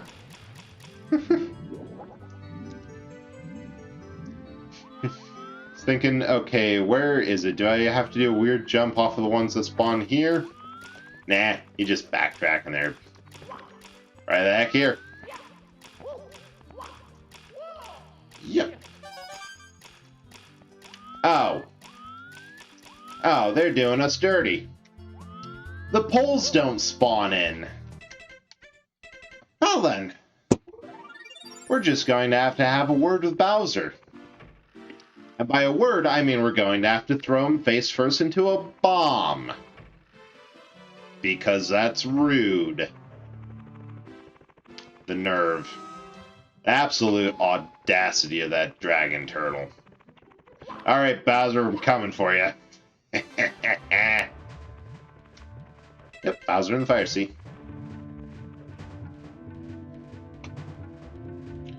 That is one thing that I kind of want to get a couple people's opinions on. Because, oh! Hot butt. Because what a lot of these games do, and I know it's something that the series in general does, is around things they know are hard. Nope, gotta go up here first. Are hard challenges or boss fights. They will put one-ups generously enough that the only reason you can really die on these harder stages is if you deliberately do not collect the one-ups that are right in front of you. And Super Mario 64 in particular, I know, has a couple one-ups scattered around the Bowser levels. So just wondering, like, if anyone with an opinion on that wants to share. And if you don't, that's fine. What the opinions are, because honestly, I think it's fine. Like, that was just an unavoidable one-up. Mostly because I'm personally confident enough that I don't think I'm going to need that many tries And if I do end up messing jumps, it's usually something I regard cheap enough as like, yeah, that one didn't count anyway, give me another go. But I will also admit, it does take a little bit of the difficulty out. There's no fear of game over because, well, there's no way to get a game over. Nope, nothing back there. Ah. But in the end, if it helps people who are new to the series or are just getting into it, I will gladly have them there. Because I do not think it is a sin and a failing of a game developer to make a game just a bit more welcoming. Ah, here it is. 6. Actually, the 8 red coins here are... Ooh! Aha! Barely! Ha! That was close. 8 red coins here, I think, are much easier than in the first Bowser level. I say as I... This level is easier, I say as I burn to death. Oh, what the heck.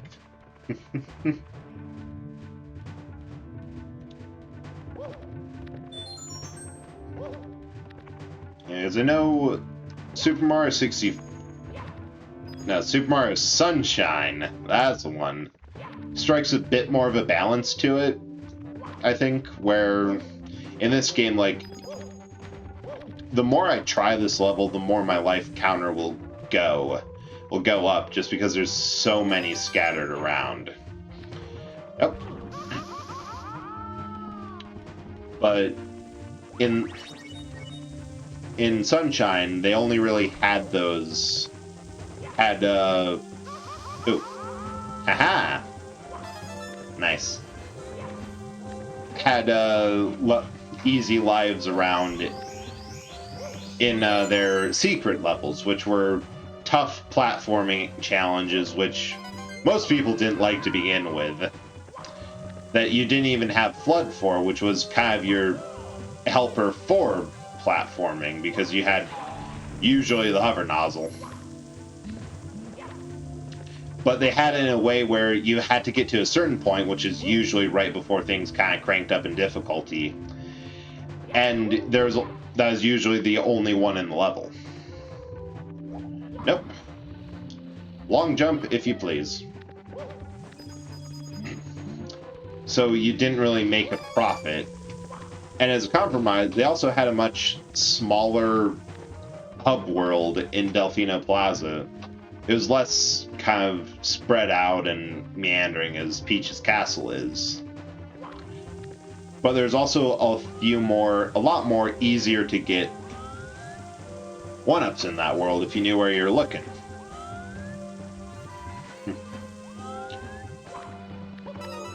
It's also, I'm kind of excited to do Sunshine later. Maybe I'll do it after I clear Paper Mario, because that'd be the GameCube series. But we'll see. There's plenty. Oh! We are not burning to death again. We have learned our lesson. That was fun, even though I haven't played it to the level that I have this game, and I also actually have never 100%ed it. I really want to, and I don't actually know why I haven't. But maybe that'll be what I do. Use stream for hang on. 1, 2, 3, 4, 5, 6, 7. We're missing one, and it ain't over there. Oh, where was it?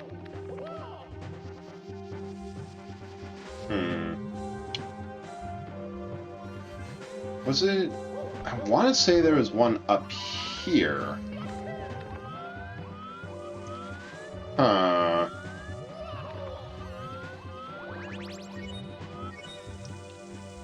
Dang it, how far do I have to backtrack? Yep. Excuse me, lava?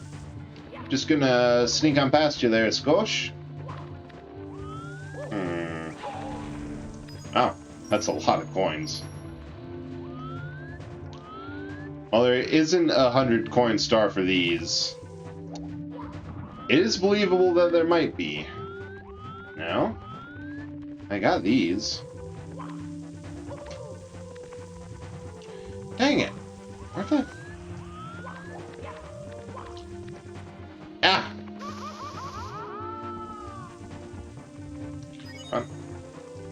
Hey, where did that last one go?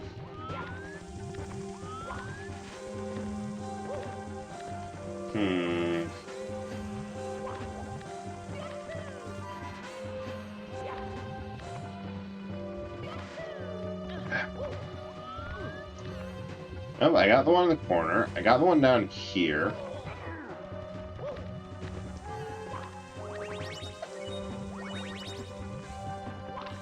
Got that, got that. Oh, good, this is still running. It has to be back here, then.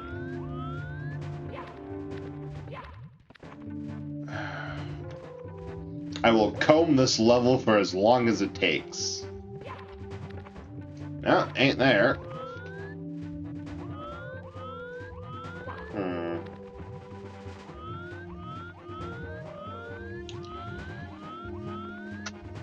One, two, three, 4, 5, 6, 7. Yeah, I only have 7.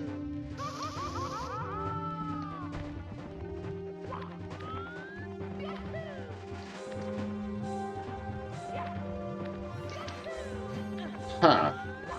The heck did it go? Did I hallucinate getting this one up here? Nope, I did not hallucinate.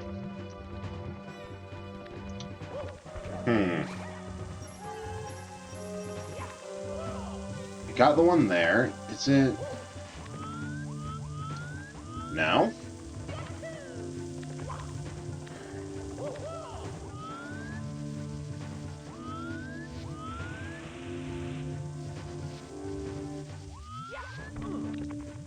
Nope. Not in the cage. It's not under here. Nothing on top of the cage. There's nothing off in the distance back there. This has nothing of interest on it. Got the one up there. There's nothing of interest on the monkey bars either.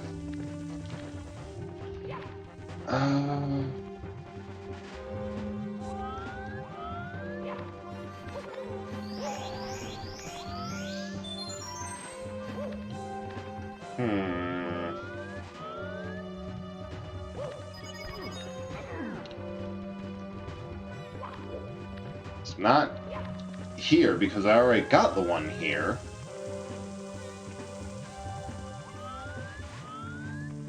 Maybe I'm gonna let this go up and down a bit more. It's probably somewhere really stupid and or somewhere completely obvious that I missed it because I'm stupid.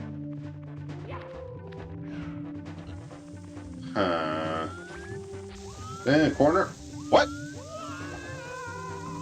Turns out a list of things not in that corner includes the coin and the corner. Good to know. Don't want to go too far there.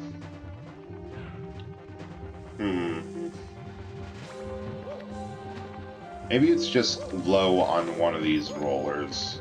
Oh!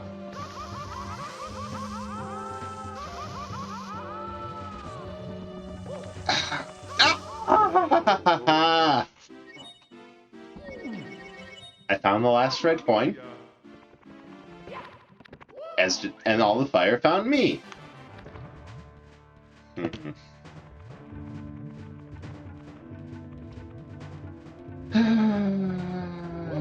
Take 4, 3, 2, I don't know.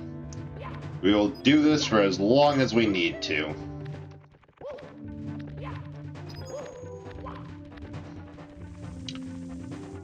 In case anyone was realizing it, yes, I did just unconsciously do a blind long jump. Ah! Ah! Ah! I was going to punch the desk there, but I ended up hitting the cord out of my headphones instead.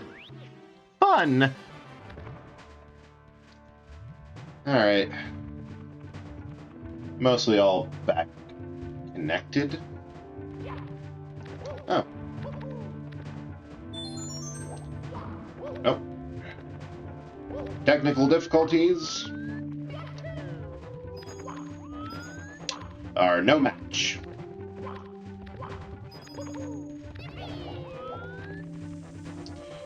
We're getting these all properly and in order.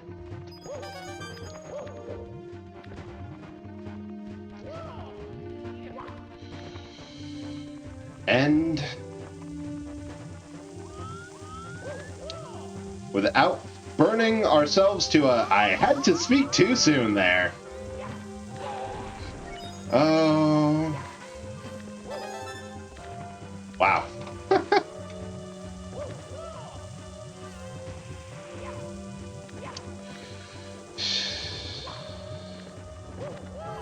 All right. Come on.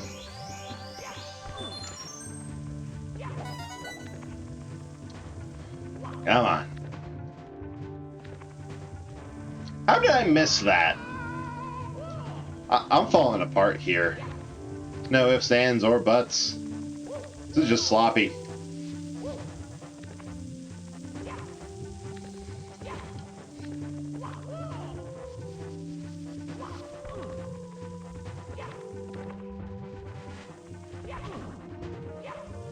There we are. Ah! The bully pushed me away from the Goomba. I wonder. Hey, there is a method to my madness. That's surprising.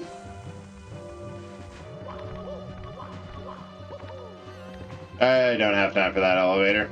We're going places, seeing things, getting our butt burned off in new, exciting ways. Like that!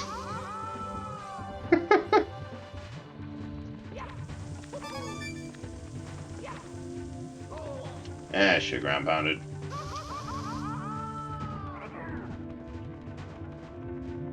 That's just a 1-up, so which we do not need.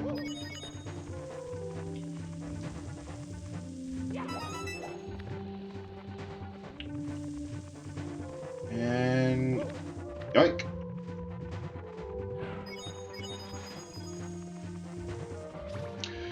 Leaving that box there is a better idea due to the fact that I somehow need healing through here.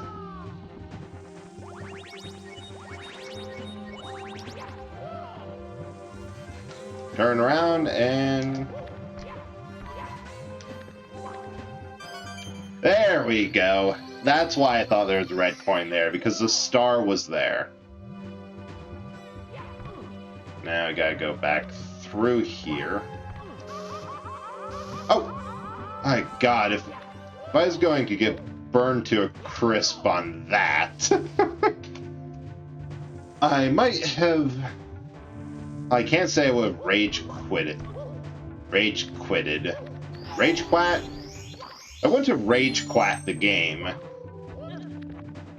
Because we have to do this to proceed. There's not really much else. I probably would have gone... Oh, that was close. That was honestly just close. I probably would have just, went and did Dire Docks. No, not Dire Docks. We already did Dire Docks. We're going to go top back up our health. For reasons.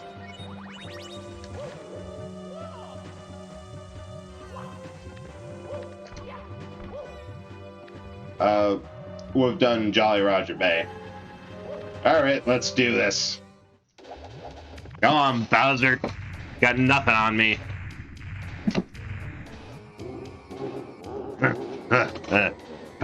pestering me again, are you, Mario? Can't you see that I'm having a merry little time making mischief with my minions?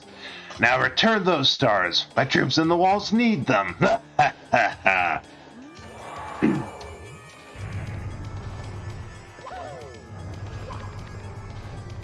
Nope.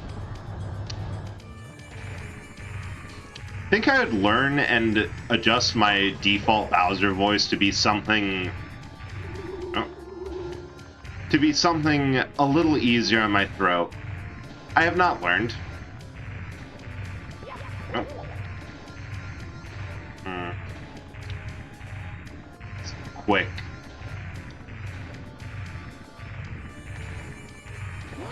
It's quick, but not as quick as us. Where's the closest bomb I can throw this lug into?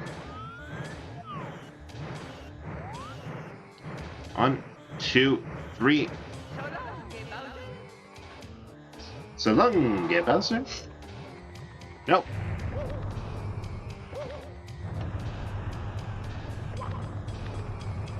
However, we are a lot closer to that bomb. I think it's possible if you're close enough to just, through the swirling, it counts as a collision. Nice. That was easier than the level. Ooh, can it be that I've lost? Powers of the stars have failed me. This time. Consider this a draw. Next time I'll be in perfect condition. Now, if you want to see your precious princess, come to the top of the tower. I'll be waiting.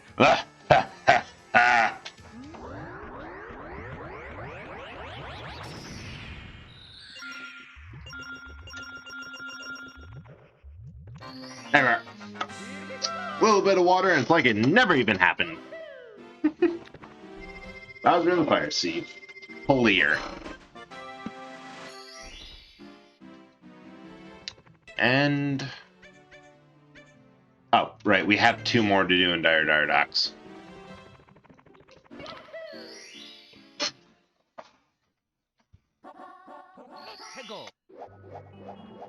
Alright. Now we can go pole jumping.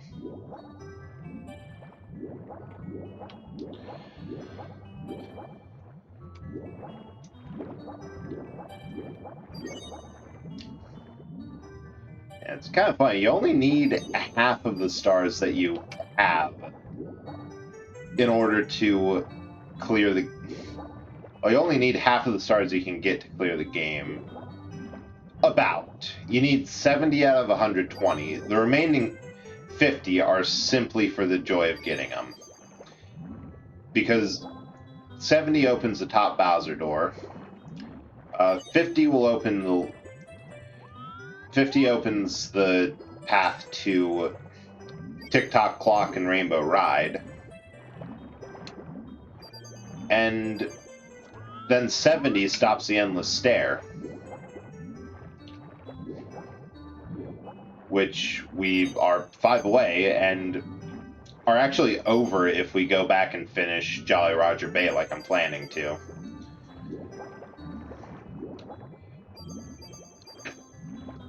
And that alone, we could just haul up to the boss and say, yeah, beat the game, beat it. That stream series end. Thank you for coming to the first real hardware Nintendo 64 stream. But no. It would be a crying shame to leave this profile sitting at 70. We're doing 120 stars. And I'm hoping that this will only be 3 streams. Because we did about 43 in the first half. If we can do 43 and bring it on par with the second profile that's under 100 I got, that would be great. Ah. There she blows. Which means the last one, I'd say we need a little more time for Tick-Tock Clock and Rainbow Ride. And definitely need a bit of time with Wing Mario Over the Rainbow, because that is one of the roughest special secret stars. I'll go this way first.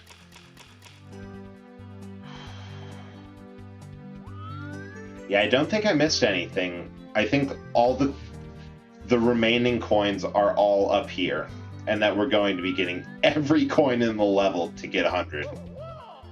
Just really shows how rough of a map this is.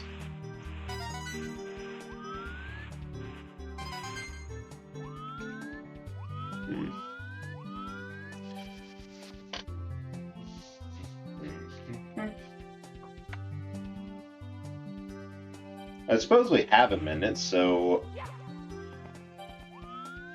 good, which is good because I have another tangent that'll take a bit of time. Probably not a whole lot, but I was reading up before this stream for the stream that was supposed to be 2 weeks ago, but due to having to drill out holes in my computer case so the cooling system would fit in my new PC, ended up getting canceled. But anyway, that's a digression on the digression. What I was thinking is a pretty common problem that a lot of these old cartridge. I had that. Don't you lie to me. That a lot of these old cartridge-based games had is memory problems on the pack. I know old Game Boy suffered from it, 64 suffered from it. Donkey Kong 64, you had to have a memory expansion pack on the controller in order to play it. It came bundled with the game, but if you're buying it secondhand, you need the expander, or else it just does not have the resources to run. Okay, I missed some coins. That's fine. Because there's 4 more, 8, and we were missing a good chunk of them. But this game has so... But what you get out of this era is actually some pretty impressive back-end computing to make it smaller.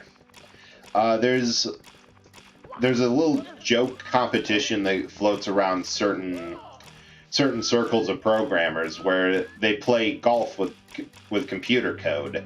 Essentially, that means they want a program to do a certain task, like calculate prime numbers up to the first 100 primes or whatever. And they want to do it with a program that takes up the least possible disk space, which leads to funny things like using highly efficient languages, some even specially constructed to be barely Turing complete, which Turing complete is essentially, if a language is Turing complete, it can solve any arbitrary problem you want to throw at it. It just means that it can solve whatever you want it to. And so it takes languages that are barely Turing complete, but are super lightweight. More coins. Does all of this crazy stuff in the back end of how the numbers are processed, not only using tricky math, but just doing stuff like if you're playing golf with C++, a quirk of that language is technically any C++ program can be written in a single line of code, because end-of-line indents aren't, I jumped too early, are not how the language process interprets line breaks. Semicolons are. So if you put it all on a single line with minimum spacing, you have something that uses less characters and thus less memory, but still runs as if you did it in a much more readable camera a much more readable manner. It's sacrificing readability for space efficiency. And these old games had to do something similar. Either not to the same level, but tricks to make things a lot more manageable. Like the reason that all these courses are floating out in a void, like you see on some of the more open ones, is simply because they did not have the resources to do a more convincing skybox to make it actually seem like these were part of a more complete landscape. Oh, shoot. This is the time killer here. You just have to wait for it. There's no other way around it. You have to wait for it to line up with that pole back there and just hope it works out. Just hope that you can do it now. Haha! Got it. And there's 12 coins left in this world somewhere. And we have to go find them. But yeah. Dang it.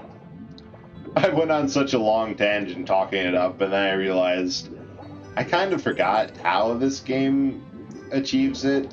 I know there's things like, of course, simple textures, simple polygons, simple stages that makes a lot of use out of just blank space and stuff like that.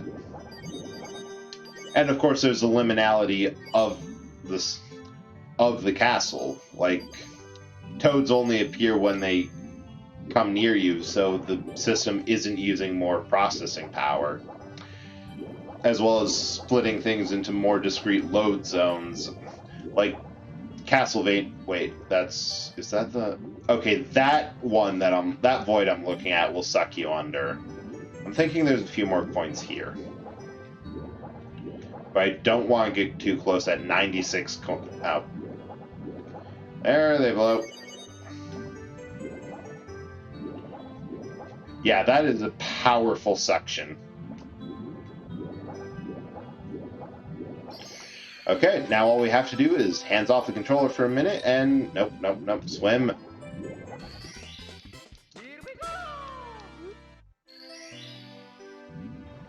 Yeah, I think there are only 101 coins in this stage, and we have not gotten all of them because I do not want to get sucked into the Vortex of Doom.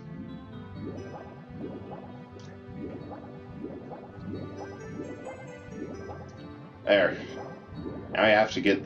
Now we just have to get the star we came here for.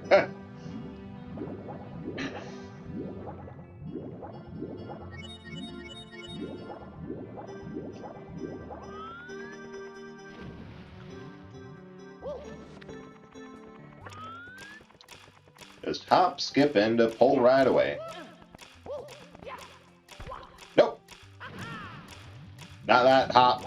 Hop in the wrong order, Mario. Yeah. Take two.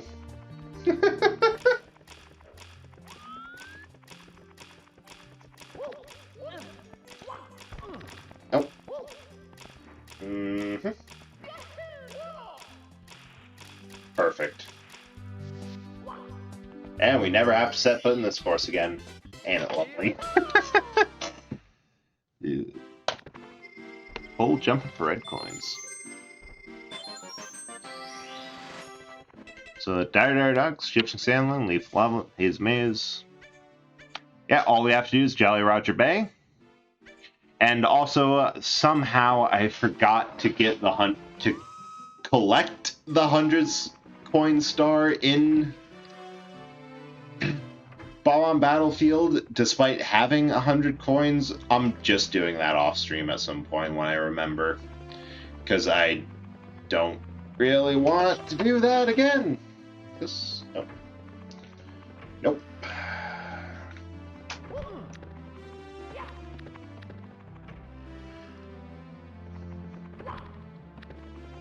All right, let's do this quick.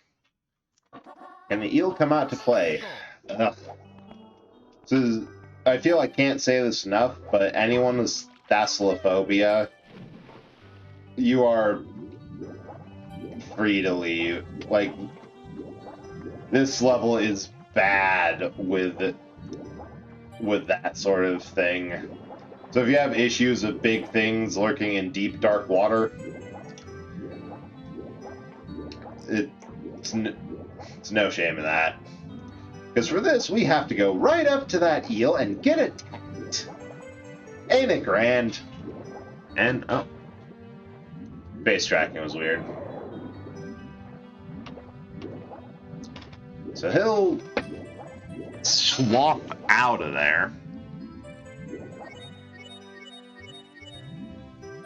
And just be free swimming. Or we have to annoy him more. Yeah, we have to annoy him more.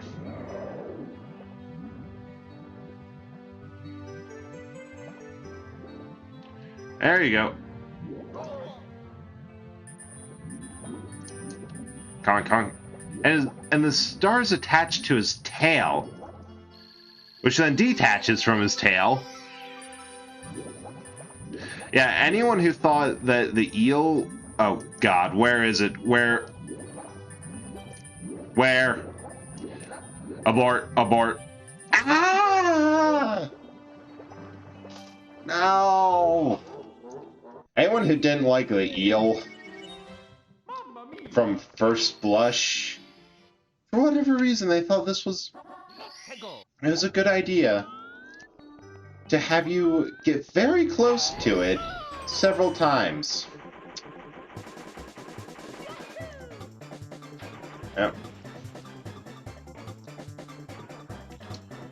Well, guess it's not the most questionable decision Nintendo's ever made. But it is still up there.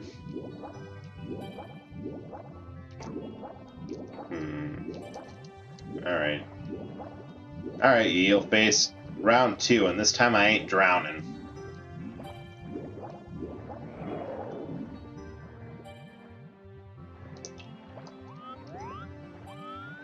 Ugh. Oh, perfect. That actually went a lot smoother than I thought. I was right there. I was too low and didn't see it. Ah!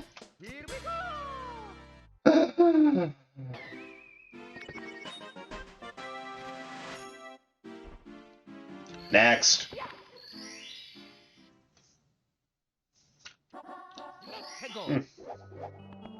Actually, this is more or less intended order for once.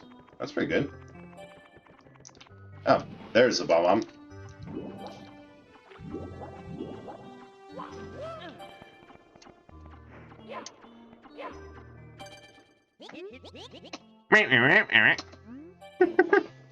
I love the red bombs noise. It's too much to do anything else.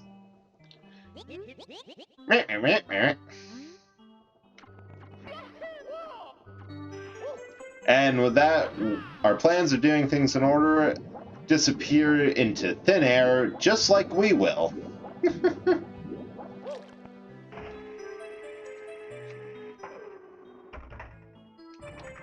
Alright. I hope I remember the angle for this. Fire one! Nope. Little higher. Ah. I need to buy a new aux cord for my headphones or do something about it. Because that is the second time between where my PC tower is and where I sit, it's just enough space that if I move my neck too much, like trying to crack it, it just breaks. The cord just falls right out of my headphones. Bullseye.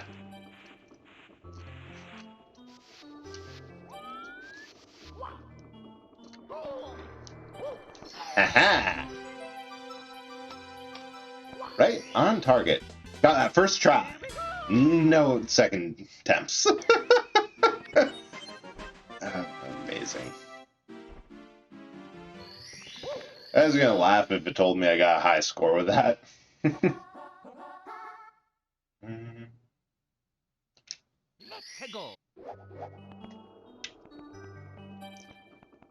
We'll do 100 coins this go. Just because... Just because getting down to the ocean cave will require grabbing them all anyway.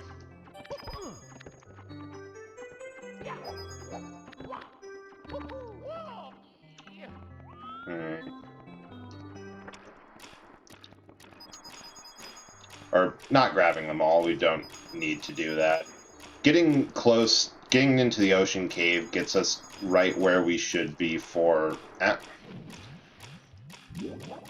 the blue coins. Actually, I'm just going to dive down quick now and see... Oh, stupid free swimming eel.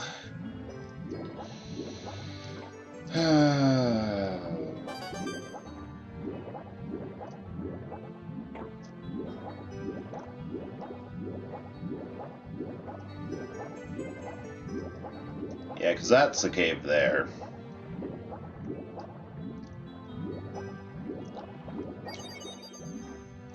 I suppose we probably should have made sure we grabbed everything. But honestly, a majority of the coins, aside from a couple of rings, are in here anyway. There's like a 8 coin ring up by some of the top clams.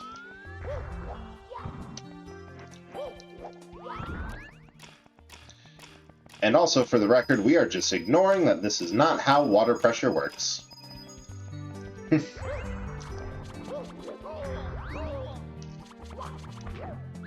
I've always wondered how these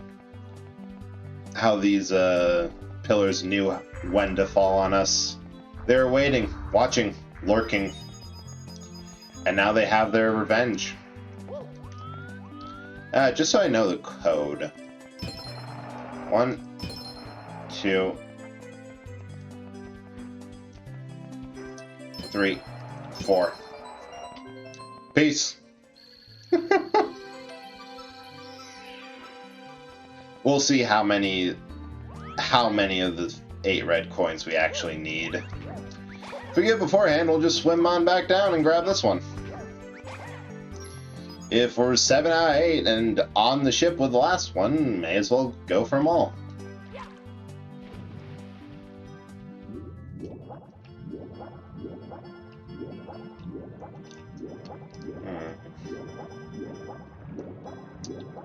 There's nothing on this bottom except for a star and an eel. Although that reminds me of something, I really need to find a good place for sushi and get some. Like, just go out one night. There is nobody in the area who would go out for sushi with me. Like everyone I know here does not like sushi. But I love it. Especially eel sushi. It is partially because raw eel on its own, unless it's very carefully raised, is kind of dangerous, which is why they cook it. It's one of the few, if I remember right, it's either A, comes from those specifically carefully raised places, or is just cooked. And it comes with eel sauce, which is just amazing. Love it.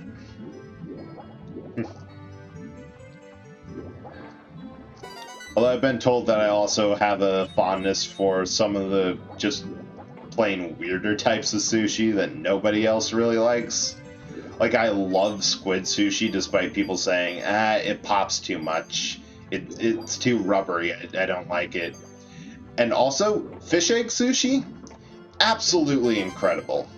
Also, gets you the guaranteed most amount of fish per bite of sushi out of anything you can order. If your goal is to eat as much fish as possible, go for the fish egg. Oh, I do need to get all the red coins. Dang it. I mean, not really dang it. It's just right over here. I have most of them anyway.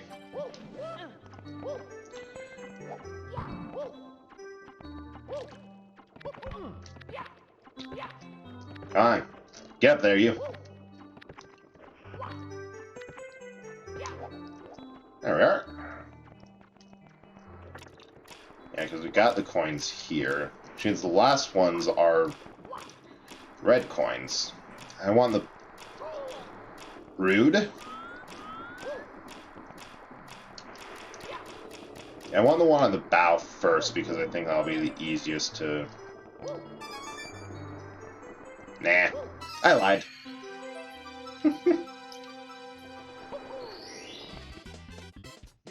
Cool. Huh? No.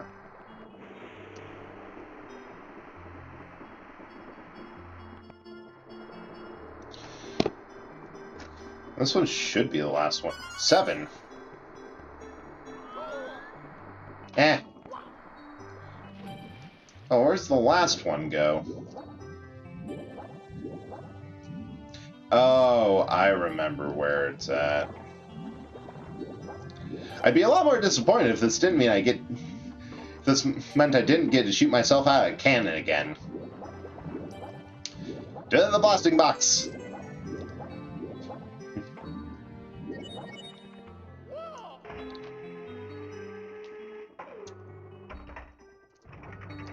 It is...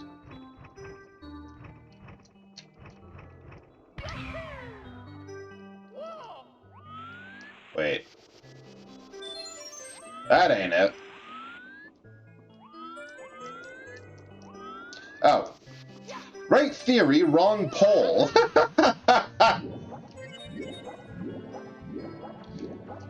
You know, I don't care if I'm the only one who thinks that's funny. I'm adding that to quotes.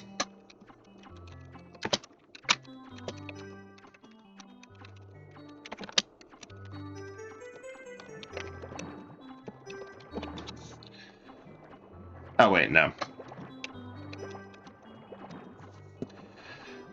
One day I will know my chat commands, but that day is not this day. And if anyone's curious, all of my commands are there if you want to try them out. Got a couple of standard ones like lurk, unlurk, relurk, and some fun ones like, well, quotes, which is just a collection of the dumb things I've said, and barrel, which I should look into stream avatars or more things. I'm excited to, and hopefully get affiliate sometime in the near future, because then I can start attaching stuff like the Twitch integrated throwing system into chat redeems. I'm excited to see what I could do with stuff like barrel. Yeah, there, 2. Next.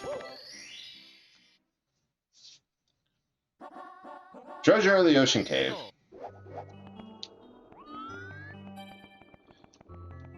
Star that we will not be doing. Because Into the Jet Stream is just there.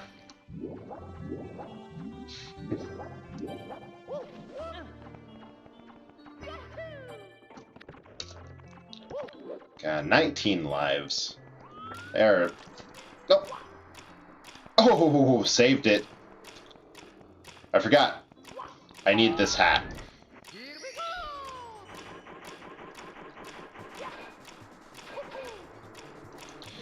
Now we have to hope we sink faster than this song runs out.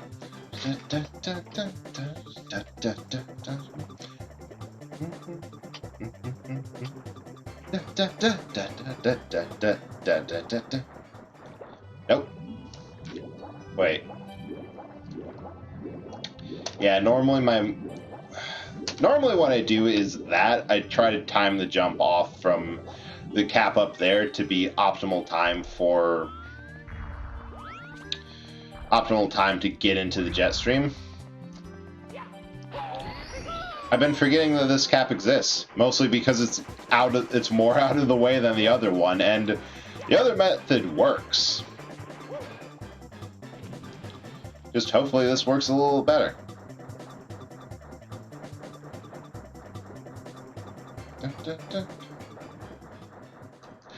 No, they both work the same. Oh, that's hilarious. Alright. Take 3. We'll get him this time.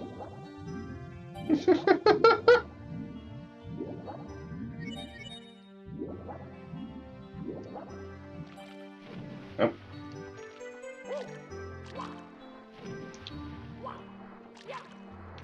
Yeah, that ain't gonna work. It's a good try, though.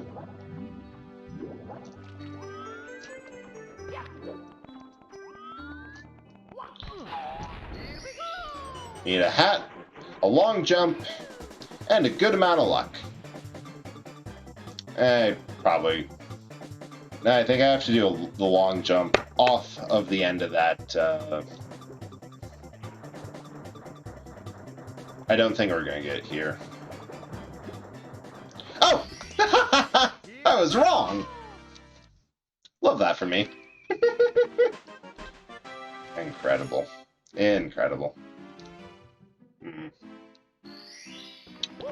Now we get Treasure of the Ocean Cave.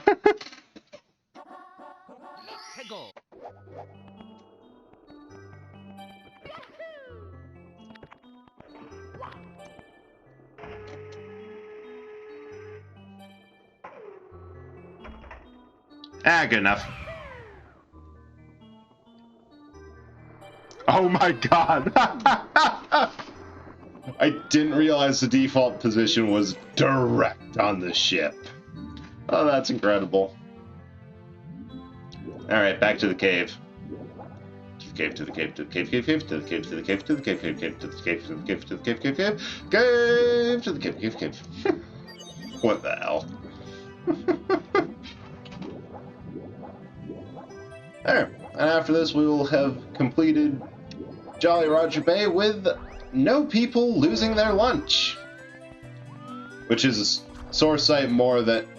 So a lot less people than the first time I was going through this. Man, that was just a bad show. Fortunately, why bother dodging when you have a head of steel?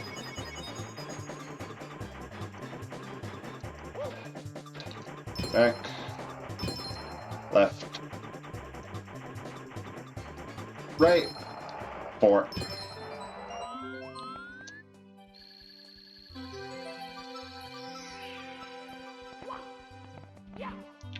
And there we go.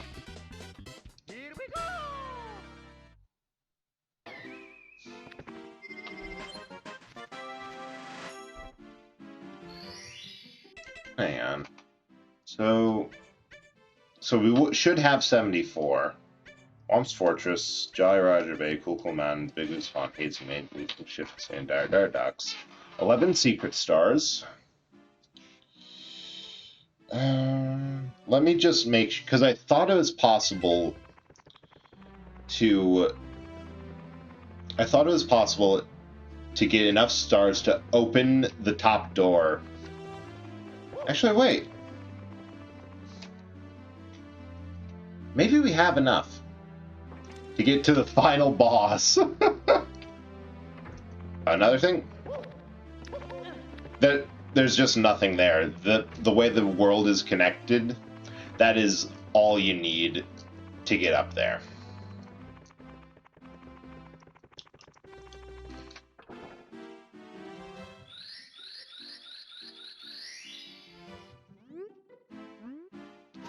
And here's Tick-Tock Clock, and Rainbow rides up in one of those alcoves.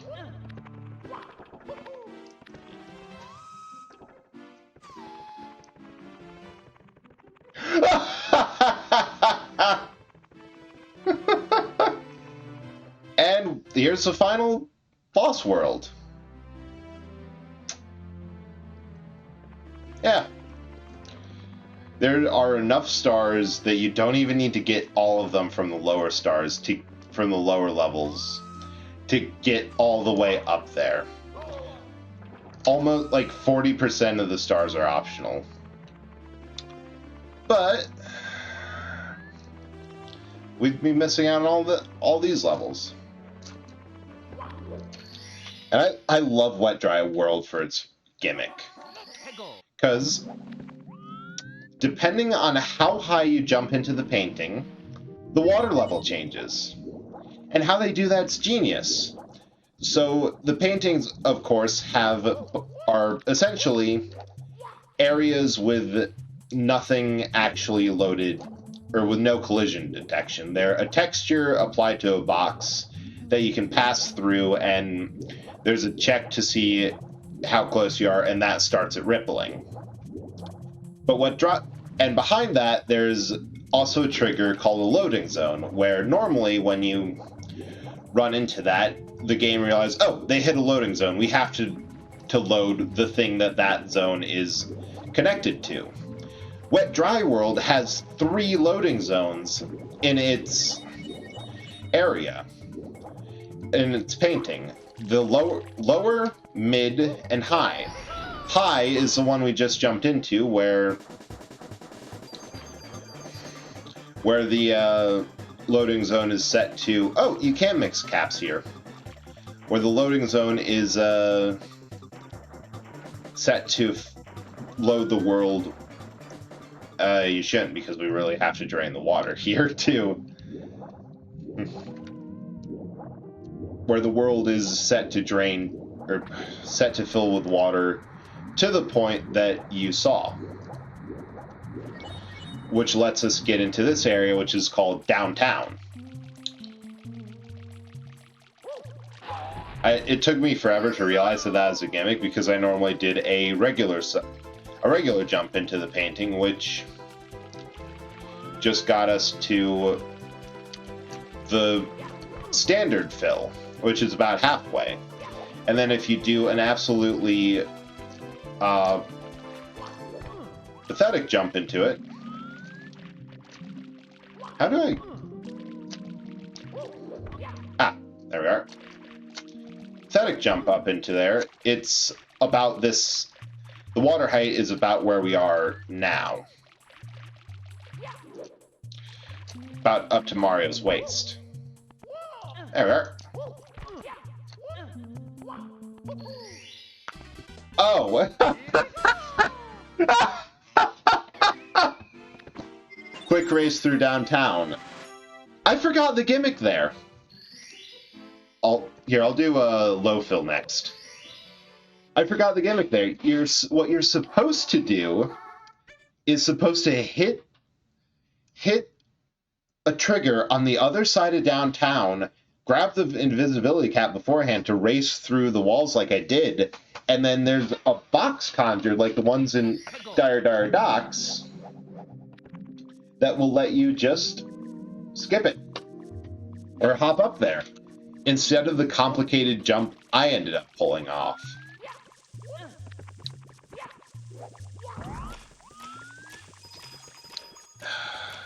Yeah, if you know your way around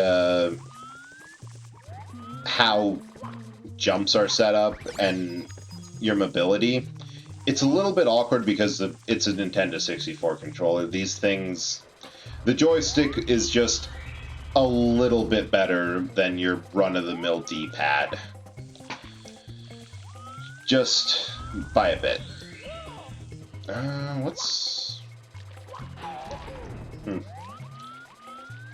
Just by a bit. It's not the most precise, but if you know what you're doing, a little bit of agility and quick thinking can give you multiple ways to tackle this. I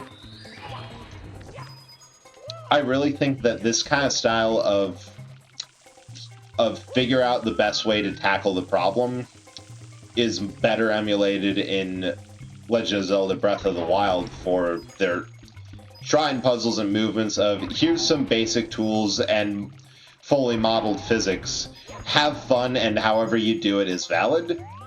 I think that's a better successor to that style than Super Mario Odyssey, which Super Mario Odyssey has some of that, but it's more puzzles. It's not preset tasks. Whereas this is more the preset tasks sort of deal.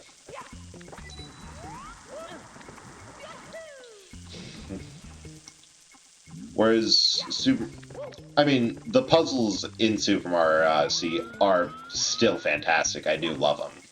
Ah, there. It's just that it takes kind of a more Super Mario Sunshine approach with you have named episodes that you have to go through first, and then a bunch of side quests that, in my opinion, I don't know, just never felt kind of like the same style as this of six big set piece courses to tackle with a different. Well, each course had there we are. Had its own come on. Had its own goals. There's essentially six goals and ways to exit a course that you had to figure out. Let's see, do I even need to go downtown for 100 coins? Because I can. Even without the fill level.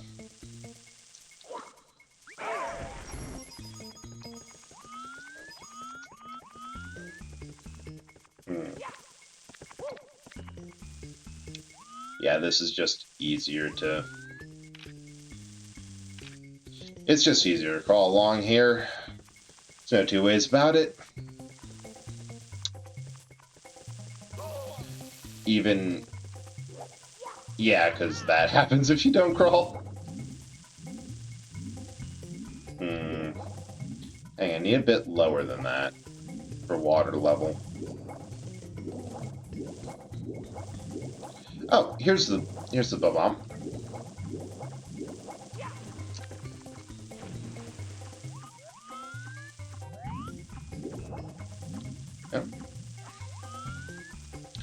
Oh.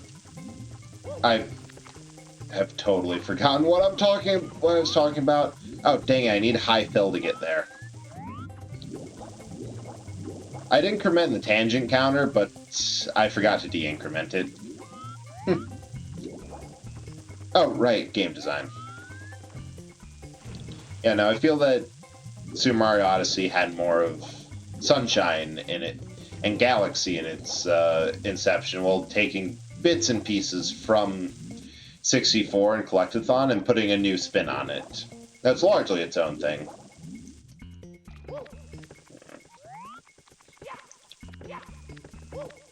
Still love that game. I think I'm pretty close to no, I'm not even pretty close to maxing it out. There are 999 power moons is a bit of a lot. Okay, now we wait. Now we crawl. Now we wait. Now we crawl. Now we just get hit in the face. Really anticlimactic.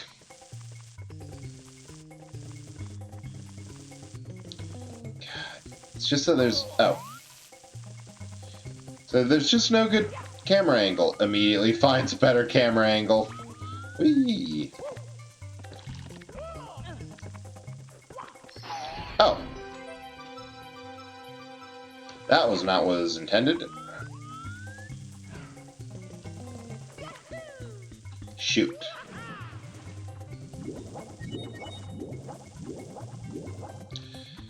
I really need to go downtown, but I can't get to the red bump here. I'm so close. I have a majority of... I have the majority of coins I need. Oh, hey, more coins.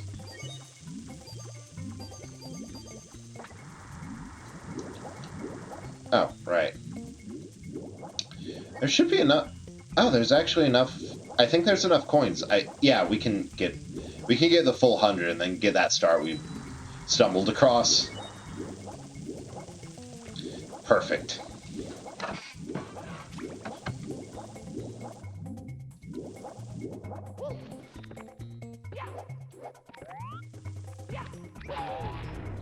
$97. I wonder why Wet Dry World, of all places, got its own unique blocks for that there. I'm not sure where it was in development. Maybe it was early enough that they thought making unique stuff would Makes sense. Who knows? I suppose we could if I looked it up.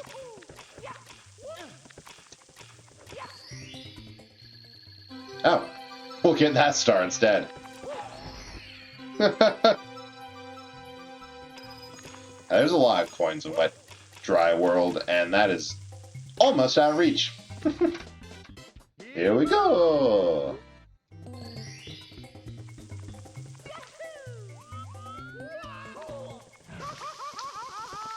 Ah! Snagged it. Amazing. Secrets in the shallows of the sky.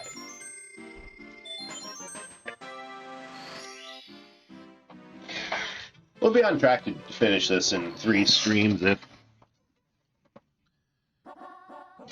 if I can keep collecting around 80 stars each go. Or not 80, much less than that.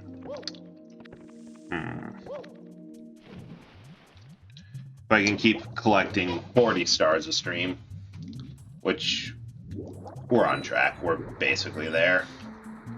I think.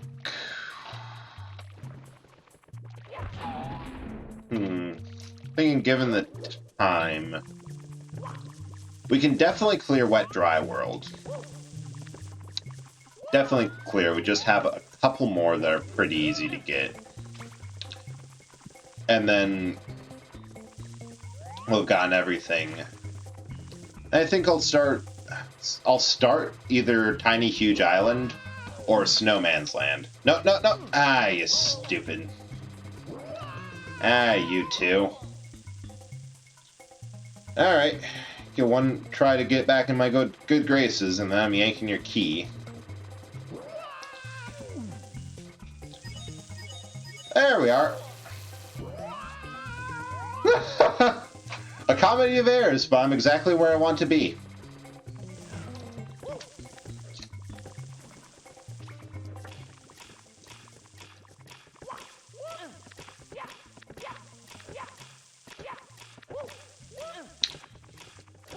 Let me just restore health.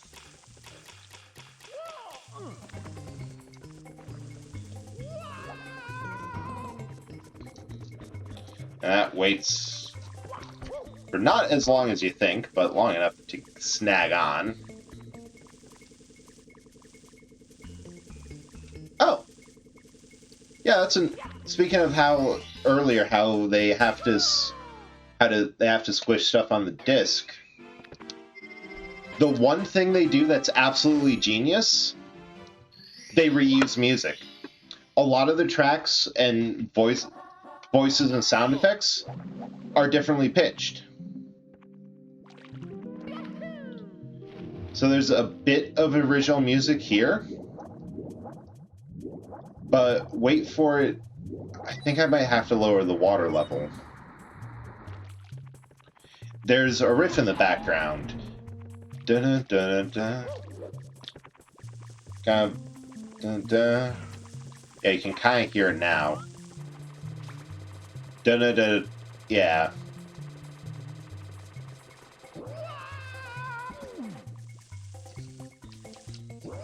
Yeah, you hear that riff in the background? It's the same as Hazy Maze Cave, but pitched differently. And okay, I should just raise the water level. That riff right there, you can really hear it. It's the same as Hazy Maze Cave, which is Super Mario World, a remix of Super Mario World's Underground theme, pitched differently, and with a few differences made on it, but majority that different pitching.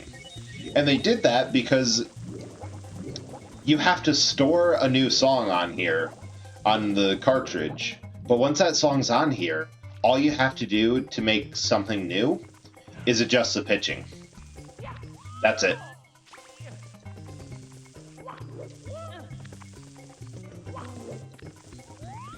And doing tricks like that, where instead of putting what are honestly pretty large audio files, I still got hit, on to make sure everything had a unique track, they managed to give everything a unique track while still managing to make it safe, space conscious. Love how they did that. Double it down to you. I need high fill.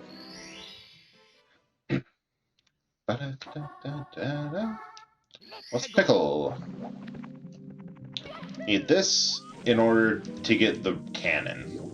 Because I'll be damned if I miss the opportunity to fire myself out of a cannon.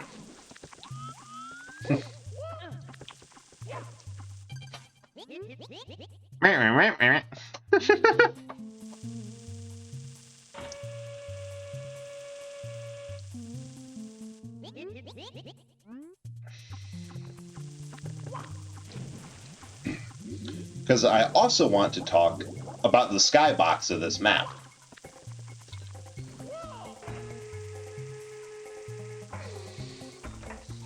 So, this is a very odd skybox, because there's recognizable buildings. It looks like the ancient remains of a sunken town, or a sunken city. You know what it actually is? It's a picture of a city in Yemen that then had post-processing effects, all the blue filters and the sun and all that on. And for the longest time, I could probably fire up there, but I don't want to. For the longest time, people thought it was a town in Spain because it, well, looked like the town in Spain. But then I think they realized it in a recent leak, where, among other things, they found out that L actually was real. I'll get into more of that earlier and probably take a diversion before we end to show the relevant bits in the world. But they got from a data mine that, oh no, from this clearer image we can clearly see that it's actually a city in matches this picture taken of a city in Yemen more than it does Spain. And that's another thing, that they didn't take time to make a unique art asset. They just kit bashed. And as someone whose VTuber model is a picture of bread that I kit bashed and added some After Effects, most notably the jiggle, I honestly love that.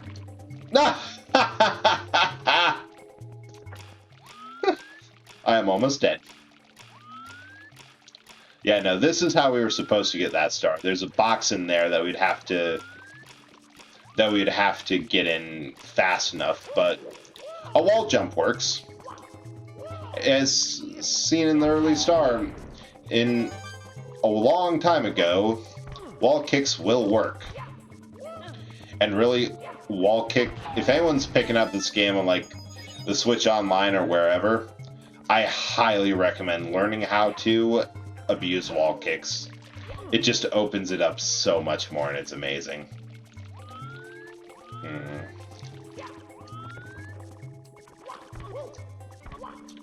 Although they are a bit touchy, because however you push the control stick, it can lead into stuff like that. I probably need to go up a bit more. I do appreciate that they have this arena simply for 8 red coins. That it makes it all a bit more compact, because it's a very vertically heavy map. And nope.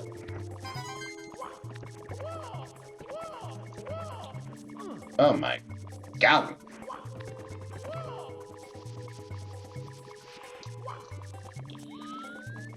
Hey, scooters, what's skittering?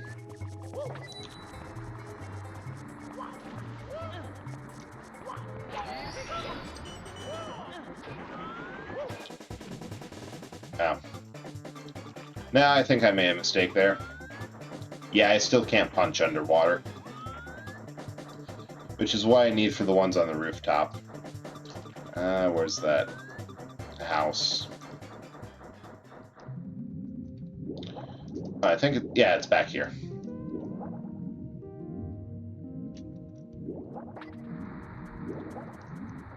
Can I get there? No. Oh, back to the wall jumps. I swear, if there's a cannon down here... Holy... That actually worked. Oh, Lemon! Lemon, thank you so much for raiding. I'll give you a shout out. Lemon... Yeah, you're playing Sky. How was it? My God, Super Mario 64. Kidney, thank you so much for following. I forgot I made that big. Back in time for the raid. Yeah, hi Kidney. How are you doing? Just love this game. This is childhood. Yeah, this is childhood for me too. Title's such a good reference. Yeah, I was talking earlier how I really can't take those creepypastas seriously at all because I have so many good memories of this game. It's just laughable. Now this is childhood for me too. I love this game so much. I am not kidding when I say I have completed this game all 120 stars 30 times. Currently I'm playing on my 64. This is real hardware. I have it running through adapters. Yeah, it's just sitting on my desk. This has been running since the 90s or more. Cousin gave me his N64 10 years ago, but only instantly broke. That doesn't sound right. This is old Nintendo. These things are ridiculously strong, but that sucks so much. Also, Lemon, thank you so much for the lurk. Take all the time you need and go get some after stream care while I try to figure out where the last where the last one. Shout out my 64. I used to play this game every day after school in my time. Slot in the front? Yeah, I think that's what it is. I actually just flicked mine open. There's like a little memory card sort of thing just sitting in my front of it, and that's probably what you lost. Yeah, no, the iceberg videos, they're mindless fun, but they're just silly. Like the whole neural net AI, and I was talking about... Ito, welcome! How have you been, Ito? And Raiders, suppose I should do an introduction. I am Eldritch Horror of Bread, a cosmic horror from beyond the bounds of reality who is way too weak to possess anything else but this piece of bread. But finding an abandoned GameStop, I decided, or Blockbuster, close enough, decided, oh shoot, this stuff is awesome, I'm doing nothing but playing games. Used to play Bad Fur Day also, 64. Yeah, I've heard about that one. Hey, where is this last red coin? I have forgotten. Love the bread Aero made. Oh yeah, I'll actually show that off quick. Because I have the power. I'll show off the art because I forgot to set up. Well, this is a bread that Aravanith, who did a couple other pieces of art for me, made. And I love that one. I should really rig it back up because I transferred. Yeah, bread. It's also it's ridiculous. She did it just because she wanted to wear me as a hat, and she has a redeem on her channel that's just, dang it, it's still up. Yeah, I'll just because I'm mentioning her and because she's great, I'll give her a shout out too. Yeah, she has a redeem that is just me as a hat. And it's the funniest thing because her version of me is much better than this thing I made. It has better art. It has a hotkey for dropping a pat of butter on it and blushing. The only reason I'm really not using it is because I find it funny to to match what game I'm playing with the resolution of red. So if I ever... it's a shame I didn't have it before I was playing Wind Waker, because that would be perfect for it. Okay, I swear, where is this last... I also have to move myself down a bit. Where is this last red coin item? Ah! I'm at 7. Did I miss something up here? Oh! There it is! Should have a Mario hat on the bread. Ah, I should. I'll have to find and do the Photoshop for that later. Or a little mustache. Wait a second. That gives me an idea. Nope, that's models. That's items. There has to be on here. I know I saw one. Aha!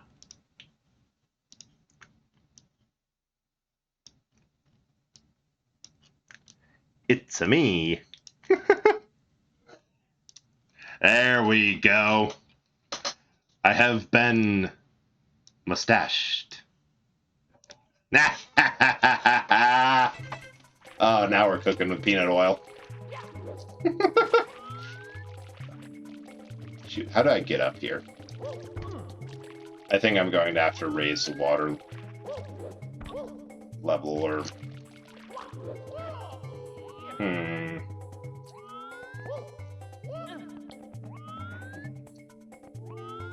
Yeah, I have to raise the water level, lower it, and... Love it. Good to hear. This is my first foray into streaming with facial hair, and I left OBS Studios up again. Or not OBS. OBS should be up.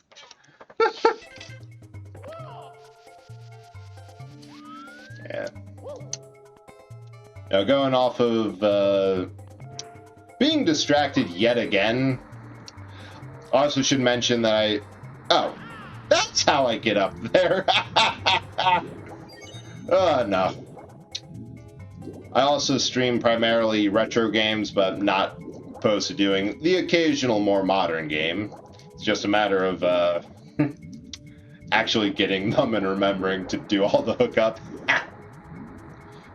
Yes, it's a me, Bredia.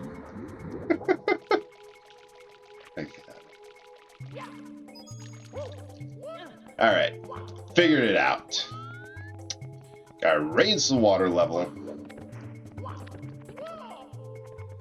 No, we don't raise the water level. That's the mistake we made last time. Do not touch the water level. Just yeet the corpse.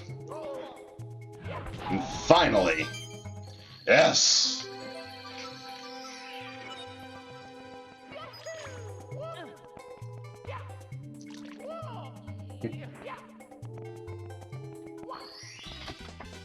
Here we go!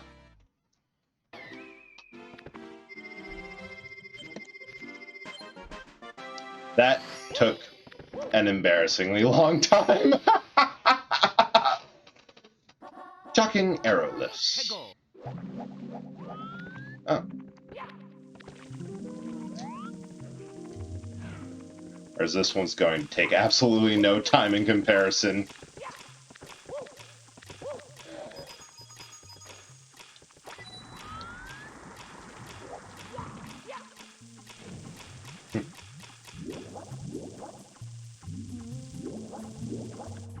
Yeah, at this point, we've pretty much already gotten the star.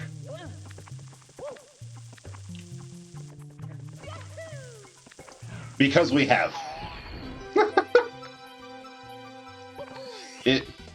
I know I should probably try to do some of these properly, but I've played this so much that I know how the jumping works.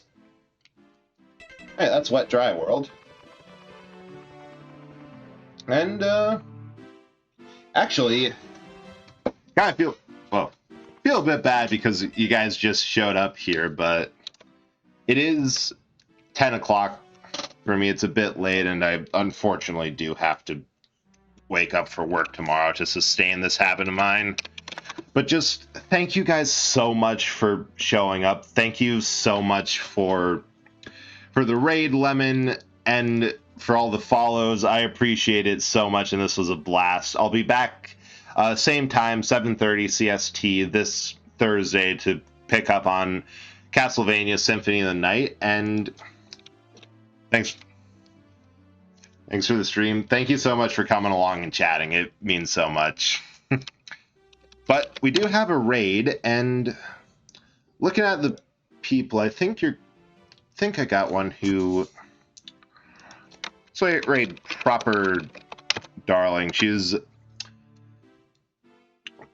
an amazingly chill streamer and also a friend from when I started out. She's playing Breath of the Wild and first time through, so just pop on in, give her some love. Hey, chat a bit. Again, thank you so much, and have a good night, day, whatever, everyone.